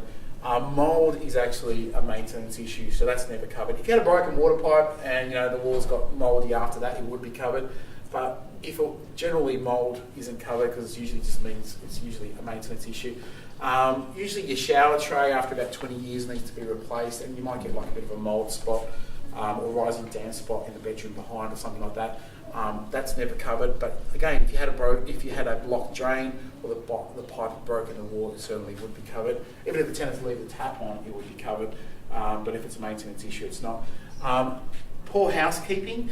As a property manager, I haven't been a property manager for years, for probably about 20 years, but if I had $1 for every time someone says it's cleaner now than when I moved in, that's why I had to get out of it. Like I get there, they go, oh, we had the cleaners. I go, man, put your hand here. This is not clean. If my hand's sticky. Isn't your hand sticky? No, my hand's not sticky.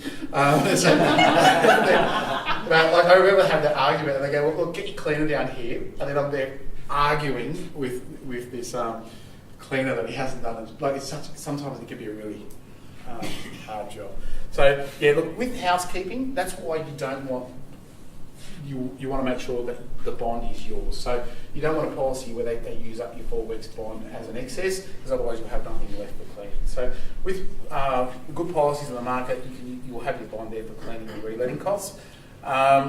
Also, rubbish removal isn't normally covered, and anything that's a maintenance issue isn't covered. But you should also always check the exclusions as well. Legal liability. Look, if you've got building insurance, legal liability is a normal component of building insurance, but if you're in a strata property, it might not necessarily be covered for legal liability. Legal liability covers death and bodily injury and third-party property damage. So if we look at the next slide, that house there, right? We actually paid out $240,000 because a tenant tripped on the front step. She'd moved out of the house and had these recurring back problems. And so after a year of moving out, they made a claim against the landlord because she tripped on the front steps. The front steps are supposed to be 20 centimetres high, and I think it was 22 centimetres high. So there was basically the onus is on the person making the claim, so they've got to prove that there was negligence done. So I mean, the good thing is you don't have to go home and start measuring your steps, but if you've got insurance, it'll cover you for that. So it's up to the tenant to prove that you're negligent. And then the third-party property damage is, I get these calls all the time from the eastern suburbs. I think I'm from the eastern suburbs here. But they always ring up and go, oh, the person upstairs downstairs wants to sue us for something. Or the tenant wants to sue us, everyone wants to sue everyone. And it covers those sorts of things. Like we had a situation once recently. The tenant was a lawyer. They had a broken water pipe in a strata scheme. Everyone acted as quickly as possible. The strata fixed the pipe. The property manager had the place repainted and carpeted within 3 weeks. But this guy the tenant decided they were going to sue the landlord. He wanted $15,000 for loss of earnings because he was stressed out and couldn't cope at work whilst the place was getting fixed up. Right. So, good thing about it, what I loved about that situation is they had landlord insurance. They were really worried about it. They wanted to negotiate. I said, look, don't negotiate. Just ask for a letter of demand and put it in with your landlord insurance. I can assure you the insurance legal team sorted that guy out and he got nothing. So sometimes as a landlord, if I was a landlord and someone's making a claim for $15,000, I'd probably be stressing. Probably have to go down to your lawyer or something like that. But third-party property damage covers that. So the tenant's got to prove that you're negligent, and if they're successful, then the policy covers it. Now, with all insurance, there's what's called a duty of disclosure. So insurance is supposed to cover you for the unknown. If you know something's going to happen, then you're not covered for it. So by all means, if you get an inspection and like Tanil tells you that your handrails wobbly or something like that, don't show the insurer that letter. Because otherwise you won't get covered for it. I mean, if for example you found out today or last week, something like that, you've got reasonable time to do all those sorts of things. That's all fine. The other thing is, jumping back a couple of steps, how we talked about loss of rent. Sometimes, like your property manager might ring up and go, look, we've got to give these guys termination notice because they're 2 weeks behind. And the landlord might say, can you just hold off on that? Let's give them some extra time. That's all fine, but from an insurer's perspective, it's seen that you're carrying the risk. Like you're sort of saying, so when they're going to pay your claim out, instead of paying out 28 weeks, if that's what it was, it might be reduced by those 2 weeks that you've held it. So sometimes it's better to just follow the process, and that you can still go to the tribunal and come to an agreement there, but at least you've got it in writing. So that's legal liability. Probably the most, if you have to repaint the place, you can probably fine $50,000 or whatever it is to fix it up. But if someone hurts themselves, you could drive someone, turn someone bankrupt. So it's probably the most important part, especially if you've got a strata scheme. You really need legal liability in there. The other thing that I didn't cover is anyone got property on acreage? Sometimes there's restrictions on how many acres it will be covered in your policy. So you might need, if it's a farm, because there's lots of risk. Like if you've got, I think they normally go up to about 5 acres, but you've got 8 acres or 10 acres, someone could fall over in the back paddock and make a claim because they've fallen over a tree or something like that. So most insurers stay away from that, so there's usually a penalty amount, so that's just something to be aware of. Now, if you're making a claim, like sometimes like people will ring up, they go, oh, you haven't covered us. And basically, if it's in the policy wording, they have to cover you, right? All claims assessors, they're only human, sometimes they could make a mistake. But the most common things I see, or they'll say, oh, you made our claims so difficult. That could be because, for example, they might ask for a routine inspection report. And the reason why they're asking for that is that from the assessor's perspective, you have had this policy for 3 months, they want to know that the event of them burning the carpet happened in the last 3 months, so they might ask for a routine inspection report or something like that. Or sometimes it might be that it was a maintenance issue or something like that. But generally, there's a general insurance code of practice where basically an insurer is required to respond to your claim within 10 days or ask you for more information. Most insurers, they have to have, under the Insurance General Code of Practice, they've got to have a disputes resolution system. So if you're not happy with your claim, it doesn't cost you anything as a consumer. Usually the process is that you'll make a claim via the internal disputes resolution system. And then if you're not happy with that outcome, you can go to the Ombudsman service. It's a free service for consumers. It's looked at from an independent perspective, and their decision is binding on the insurer. So if you're ever not happy, just follow those processes. It doesn't cost you anything, and it's fair and equitable for everybody. And that's their website there. So that's all of it today. Thank you very much. I hope I didn't bore you. I know insurance can be boring. Have we got time for questions? Or might move along. Okay, great. Well, thank you very much. It's been a great audience. Thank you. So we've got Tony Myers from Oliver Myers. Tony believes that investing in your future is achievable by buying quality homes off the plan in high growth areas so that you can have cash flow through rental income as well as capital growth. So this can help you fund your retirement or your lifestyle. So if you've ever considered early retirement, saving on the amount of tax you pay or having income from property supplement your wages, then Tony and Karen are here to help. Tony's going to talk more about the Central Coast and Lower Hunter Valley having booming development, which means increased infrastructure facilities, schools, shops and restaurants that help fuel capital growth. Welcome, Tony. Thank you. With those wonderful words, I can sit down, can't I? Thank you, Daniel. And thank you for the previous speakers, because it's great.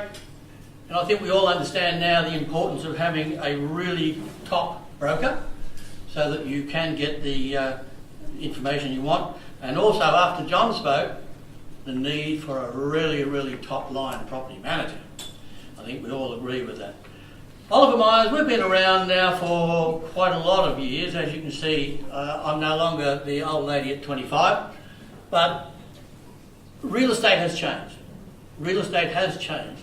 And as a result of that, our focus has changed. Our focus has changed now to look for how we can help you. And I would like to say at this point in time, to every one of you here who owns a rental investment property, congratulations. Not only are you earning income, you are providing a really wonderful service. Did you know that in 1986, over 58% of the Australian population aged between 25 and 34 owned their own home? It's frightening then today to think that only 45% of people do. And as Renee has pointed out, it's not as easy for the young couples and young people now to get that. So it makes me believe that many young people are destined to be permanent renters. And that is where you, as investors, can provide a very valuable service and be part of a very selective group. I'd like to share a story with you. We had a young couple who wanted to buy in Morisset Park. Unfortunately, they didn't have the capacity to do that. So what they did, they rented. And they scraped together over a period of about 15 months by giving up a lot of the luxuries, $25,000. The problem was house prices had gone up by 100. So they weren't there. So you are in a position now where you can use your lazy equity and benefit from the change in home ownership rates to provide a service and indeed grow your own wealth by providing for these young couples who are going to be permanent renters. We talk about the property ladder, and if you bought a property a couple of years ago, you are already a very savvy real estate investor with investment properties on the Central Coast. And it's most likely that you bought there at the bottom end of the ladder. The value of your property is probably now up there, and that's the capital growth that you have earned. We like to research and look at where the growth is. Sydney is a retail market. Central Coast, Lake Macquarie and Hunter are still wholesale property prices. Maitland, which is one of the areas we recommend, is currently here on that ladder. We expect it to go there. Now, why do we do that? Why do we think that's possible?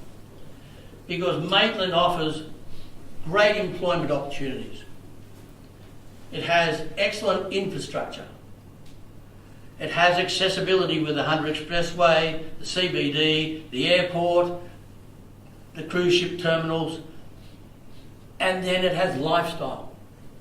Lifestyle is a wonderful part of the Hunter Valley and Maitland particularly, but more important is the demand. The demand for properties up there is so high at the moment that we settled the property 3 months ago. We had the opportunity of being able to show it 2 weeks prior to it being handed over. On the day it was handed over, the owners had tenants. So these are the reasons that we believe Maitland has more to offer. And as a real estate investor, you might be asked, why Maitland? But really what you should be asking is, why not? Why not Maitland? Because Maitland has the employment, the infrastructure, accessibility, lifestyle and demand. But does it have capital growth? Well, we can show you some examples of this area. In Gilliston Grove, a dual key property that was purchased in May 2017, tenants moved in immediately, purchase price $577,500, currently worth $639,500, $62,000 in 18 months. Thornton, $548,000 in June, $45,700 in 15 months. And then we come down to Hamlin Terrace. Hamlin Terrace in August 2016, a 2-bedroom villa, $425,000. Current price for a brand new release, $523,000. Growth, $98,000 in 24 months. Those are actual and factual figures. The reason we go back to Maitland for a moment is we're at the bottom end of the ladder, whereas Hamlin Terrace is already probably 1 or 2 rungs higher. There's still capital growth there, and there's still the opportunity to rent, and the vacancy factors, as I'm sure I will be told, are very, very low. The market is changing. The market is changing.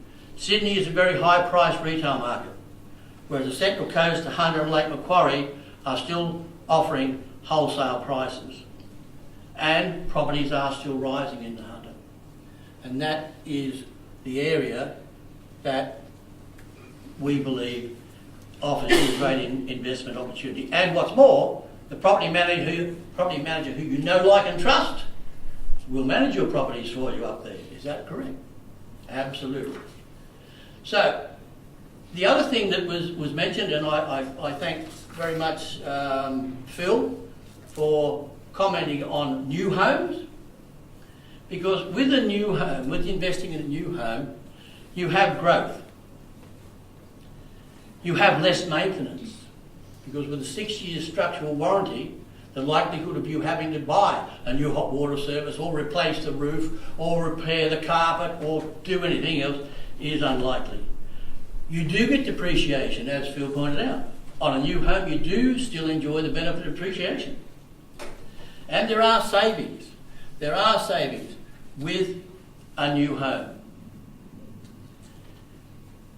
Maitland has the infrastructure, as we pointed out.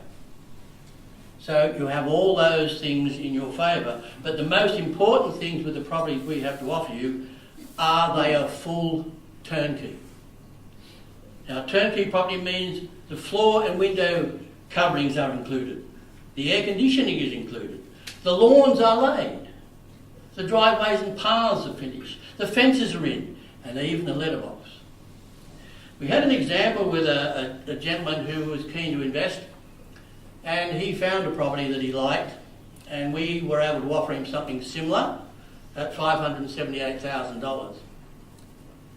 He said, no, I think I'll save money by going with a high-class builder, which he did, and I will attend to that myself. The problem with going with a high-class builder was that the quote was for the house. It didn't include site costs. It didn't include fences. It didn't include lawns. It didn't include driveways. It didn't include window furnishings. So his $578,000 turned out to be close to $700,000. To give you an idea of what we have to offer at the present point of time, we have a couple of examples. One in Gilderston Grove.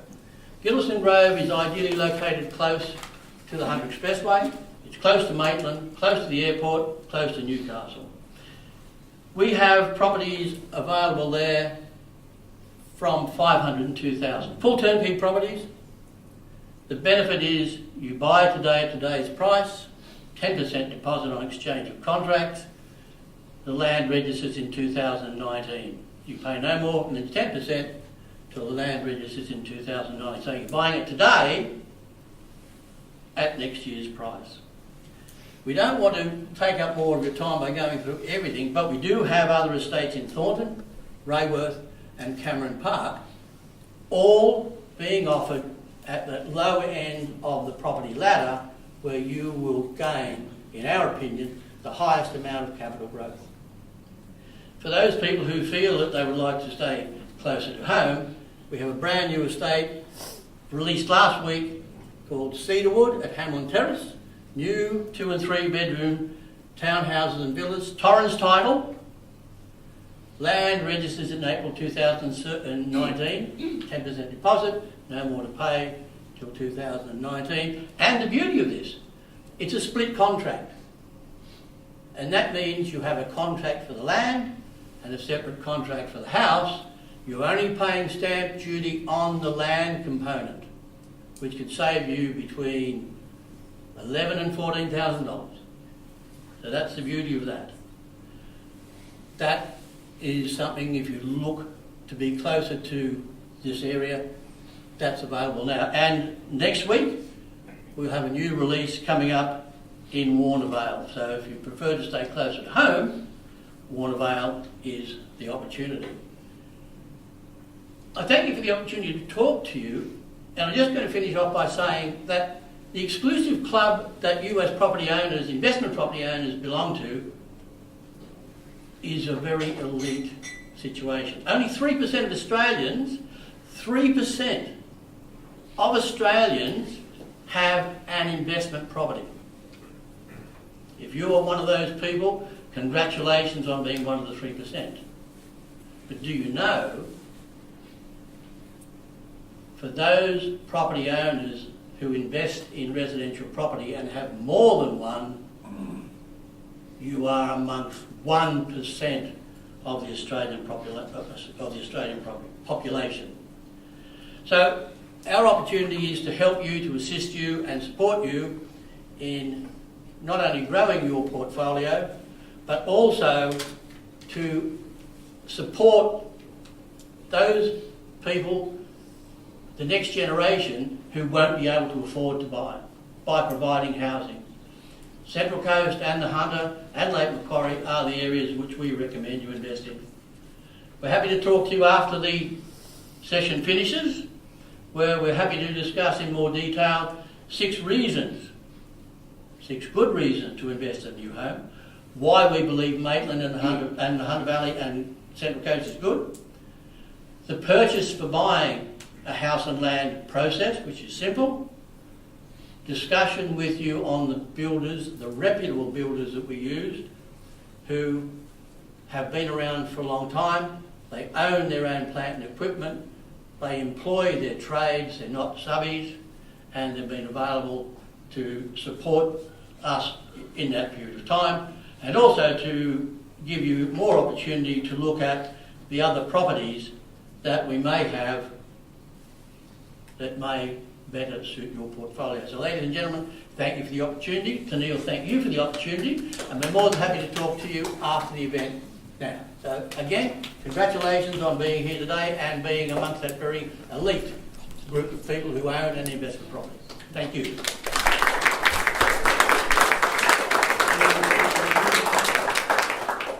Thank you, Tony. So we're going to finish up this evening. I think Tony's taken possibly some of my notes. We're finishing up with Anthony. I'm just going to wing it now, Anthony, because my notes are gone. So Anthony's with Property Safe and Maintenance Manager, formerly BMT, so he knows what he's talking about when it comes to property investment. Again, I've heard Anthony present multiple times. He's an absolute wealth of knowledge. Anthony's going to talk a little bit tonight about what Property Safe and Maintenance Manager is. For those who are landlords of ours in the room, you'll all be very familiar with Maintenance Manager and the way that we report maintenance requests to you. But I would like to welcome Anthony. Thanks, Tennealle. I'm going to keep it short and sweet, hopefully, guys, to get us all out of here on time. So I'm here just to talk about minimising your exposure to risk as a landlord. We as a company have been around now for 5 years, started here on the Central Coast. We have a few different products out there in the investment space, but also in day-to-day consumer markets as well. So I'm just going to run through some slides and let you know a little bit more about what we do. So a little bit of I suppose, in a sense, a bit of the current realities out there affecting people as investors, but also regular homeowners as well. But there's been a large increase in the side of litigation within the real estate market. Now, it probably shocks a few people, not me because I'm in it, but New South Wales is actually the 3rd most litigious state in the world, behind California and Texas.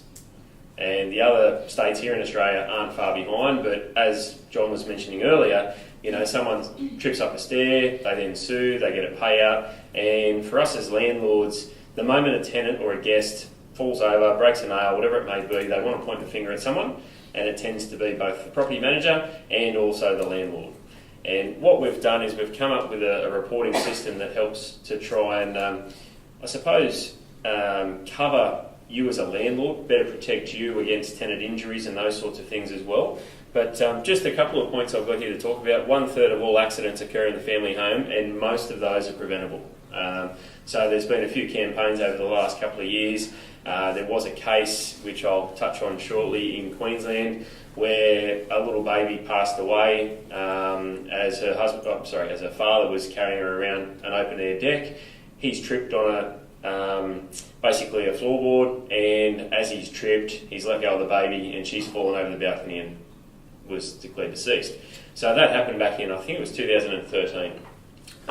Since then, there's been, obviously pool drownings, people falling through balconies. You probably all heard about the party in Melbourne last year, the Christmas party. I think it was for a Tupperware party.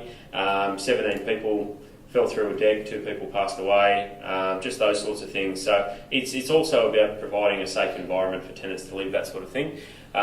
Unfortunately though, property managers, and we've all got a great bunch of girls here tonight, there is now a massive area of expectation around PMs to be able to identify those building and safety issues.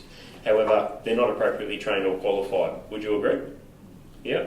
So that's another reason why we've come about. Insurance companies, as John mentioned before, they actually have wording in their PDS or product disclosure statements to shift liability back onto their customers based on landlords not taking responsible care or action to keep the upkeep of that property well maintained.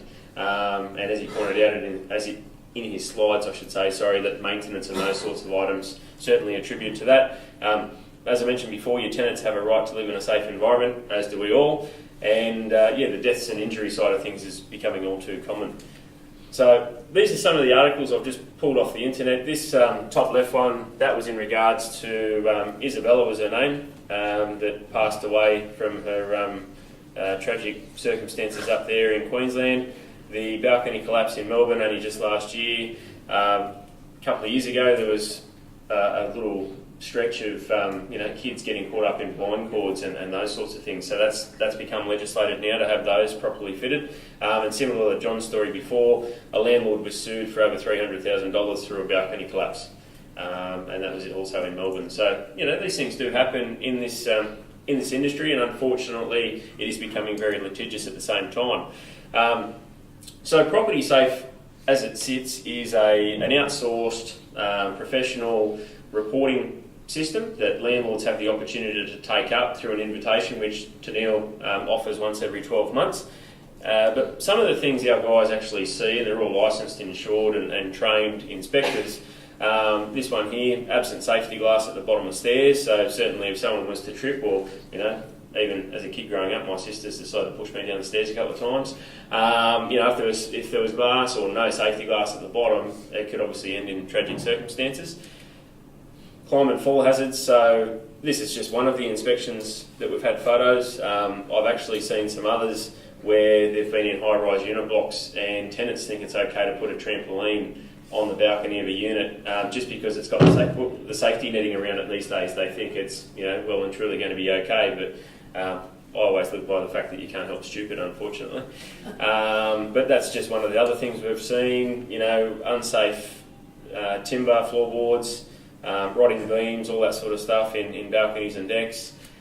And then some just basic electrical things. So as you can see, that bottom image in the middle there with the power point, you wouldn't touch that if your life depended on it. Same with the one on the right hand side. But this one here, that's actually a live socket above a 4-year-old's bunk bed. So all it takes is for that little kid to take something metallic, stick it in there, zap, and they're gone. So once again, on the outside, hot water systems, electrical hazards. The one on the right there, the dog had been chewing away at the cord. Poor little puppy dog if he gets a zap. And then in terms of what we're looking at, the reports themselves, they cover 16 specific areas. Okay, so it's all about the safety and risk of obviously the tenants, but also your investment. Over 100 individual identified risks, and at a cost of $279, including GST, it's also 100% tax deductible. So in terms of things that we look at, we've got safety switches, building and glass hazards, so decks, stairs, balconies, those sorts of things. Slip, trip and fall hazards, electrical and gas, moisture and pest, curtain and blind cords, fireplace and fixed heater hazards, hot water systems or temperatures. So anything now, the current BCA states that anything above 50 degrees is going to be too high. So we look at that as well. There's also tree and branch hazards up to 20 metres around the perimeter of the house, and also contaminant and inhalant issues as well. So that's what we're looking at. On top of that, if you've got I think Tennealle, you use a local smoke alarm provider anyway, don't you? So, we can also assess the smoke alarm compliance side of things, and also pool and spa hazards at an additional cost. But the $279, 100% tax deductible, that covers any property anywhere in Australia. So it doesn't matter whether it's here on the Central Coast, it's up in the Hunter Valley, country New South Wales, it's all the same cost. And what we do is we actually go out, they're all professionally trained, qualified and insured inspectors. the reports are produced on site and actually emailed through to you at the completion. We do tell your property managers about the high and very high risk actions that are identified, so they can sit down with you, have a conversation around what needs to be rectified and eliminated as soon as possible. But other than that, every other point that's made within the report is purely just a recommendation. And then you can put into plan something that will allow you to get those things fixed moving forward. It may be something that you don't think needs to be worried about, like a non-slip mat in the bath, but it's just pointing something out to you in the first place. And obviously having proactive property managers like the girls always helps as well, because they tend to get across everything pretty quickly. 60% of all issues can be fixed by a handyman, and they're normally less than $100. So it's a pretty straightforward solution, and like I mentioned, it's nationwide as well. In terms of moving from Property Safe, we then realised that with the issues that were identified, that there wasn't a workflow solution for repairs and maintenance, which helped with communication from the property manager's point of view, through to the tenants, through to you as landlords, through to trades, strata, that sort of thing as well. So what we've done is provided this platform that allows Tennille and the team to track every single repairs and maintenance job that comes through from their tenants 24/7. It also gives you access to a dashboard that you can view at any point in time and find more information at your fingertips. Whether it's financials, it's lease details, it's what's going on with repairs and maintenance, it's what inspections have I had carried out, who do I need to contact, all that sort of thing as well. It's easy to respond to, so you've probably seen the emails that have come through in the past. If you don't like the level of emails that are coming through, if you don't need so much communication, you can tell Tennille and they can scale it back for you as well. If you just need to know that an invoice has been approved, they can have that sent through to you as well. The other good thing is too, a lot of property managers are time poor, and Tennille will probably be one of the first ones to tell you that. But when it comes to the trades that they use to go out and fix these issues, they don't always have the time, in the past, they've never really had the time to make sure that all of those trades are licensed to do the job they've said they're going to do, to make sure they've got their PI and PL insurance under control, all that sort of thing. We actually take that on as part of the system. So you then have peace of mind as a landlord to know that the trades that are going out are actually licensed and insured to do the jobs they're supposed to be doing, not just some Joe blogs that they're found through the yellow pages that said they're a Sparky but wouldn't know the first thing about it. So that's another thing. And it's providing you with more communication, information, but also that complete transparency as well. So there's no point in time where the girls can say, oh, no, we've actioned that. And they haven't, because there's a complete audit trail for every single job that comes through. Tenants can't say they've reported it previously because the system tracks all of that. So they're working for you every single step along the way. This is just an example of the dashboard or the portal that you may have seen in the past. It's all branded up so you know who you're dealing with. If you are a lucky investor and you're in that 1% where you've got more than one investment property, eventually what we're going to allow you to do is you'll have one portal here that will basically, where that address is at the top, you click on that, it'll drop down with all your other investment properties, and you'll have one little platform that will show you the information for each of your properties in one spot, regardless of who they're managed by and where they're sitting. Now, we've gone about with the trades, and we've got over 50,000 trades in the back end of Maintenance Manager, and basically what we've done is launch a consumer platform. Now, there's anyone here, looking to find a plumber or a Sparky that doesn't know someone, in the local area, what would you normally do? Would you pick up, yellow pages and try and find someone? Would you Google electrician in Gosford or something like that? Is what most people do. Once again, you don't know exactly whether or not these trades are qualified to do the work that they're suggesting they can. So we've created a platform called Fix For Me. And it's now live, and it's in motion here on the coast. And basically it allows you as a consumer the ability to tap into those licensed and insured trades that are in the back end of Maintenance Manager for your everyday use. So whether you need an arborist, you need someone to come and do your plumbing, you're doing a small renovation or some project management of some sort, you can tap into that network and find trades that are licensed, insured and available to come and service your needs. No cowboys. So if I wanted to say, just join the system myself, I reckon I can do a pretty good job as a handyman or a plumber. couldn't tell you, what certain aspects of the job were, but I could come out and do the job for you. We don't allow that to happen. They've got to be invited by an agency as a reputable trade to be a part of the system in the first place. So it's going to also give you more choice and freedom of finding those trades in the first place. We have a rating system within the platform. You can also drill down and see, a little bit more about the trade. So if it's, if they support the local soccer team or, they're sponsoring their kids' football, whatever it may be, they're a pet lover, that sort of stuff. So it's actually giving them a little bit more of a human approach and appeal. So you can say, right, yep, that person would suit me down to a T, or no, I'm going to try and find 2 or 3 other people. You can find all that through the platform itself. Also, if you've got properties elsewhere, it's also going to apply there as well. And if you ever wanted to have a look and play around with it, you can have a look at fixforme.com.au. So it's all live and up and running. It's not an app as such, it's just a mobile website. And you've got access to that whenever you like. Oh, that's me. So, look, thanks for everyone coming along tonight. Thanks to Neil for the invite. And I'll be here for any questions as well. Look, thank you so much to our presenters. I think the room will agree with me that the content's been amazing. A huge thank you to you guys for attending, and another thank you to our sponsors. We really hope that you found the night of value, and please stay around, have a chat with the presenters. There's still tea and coffee or food, but feel free to come and approach us if you've got any questions, and hopefully we'll see you next year.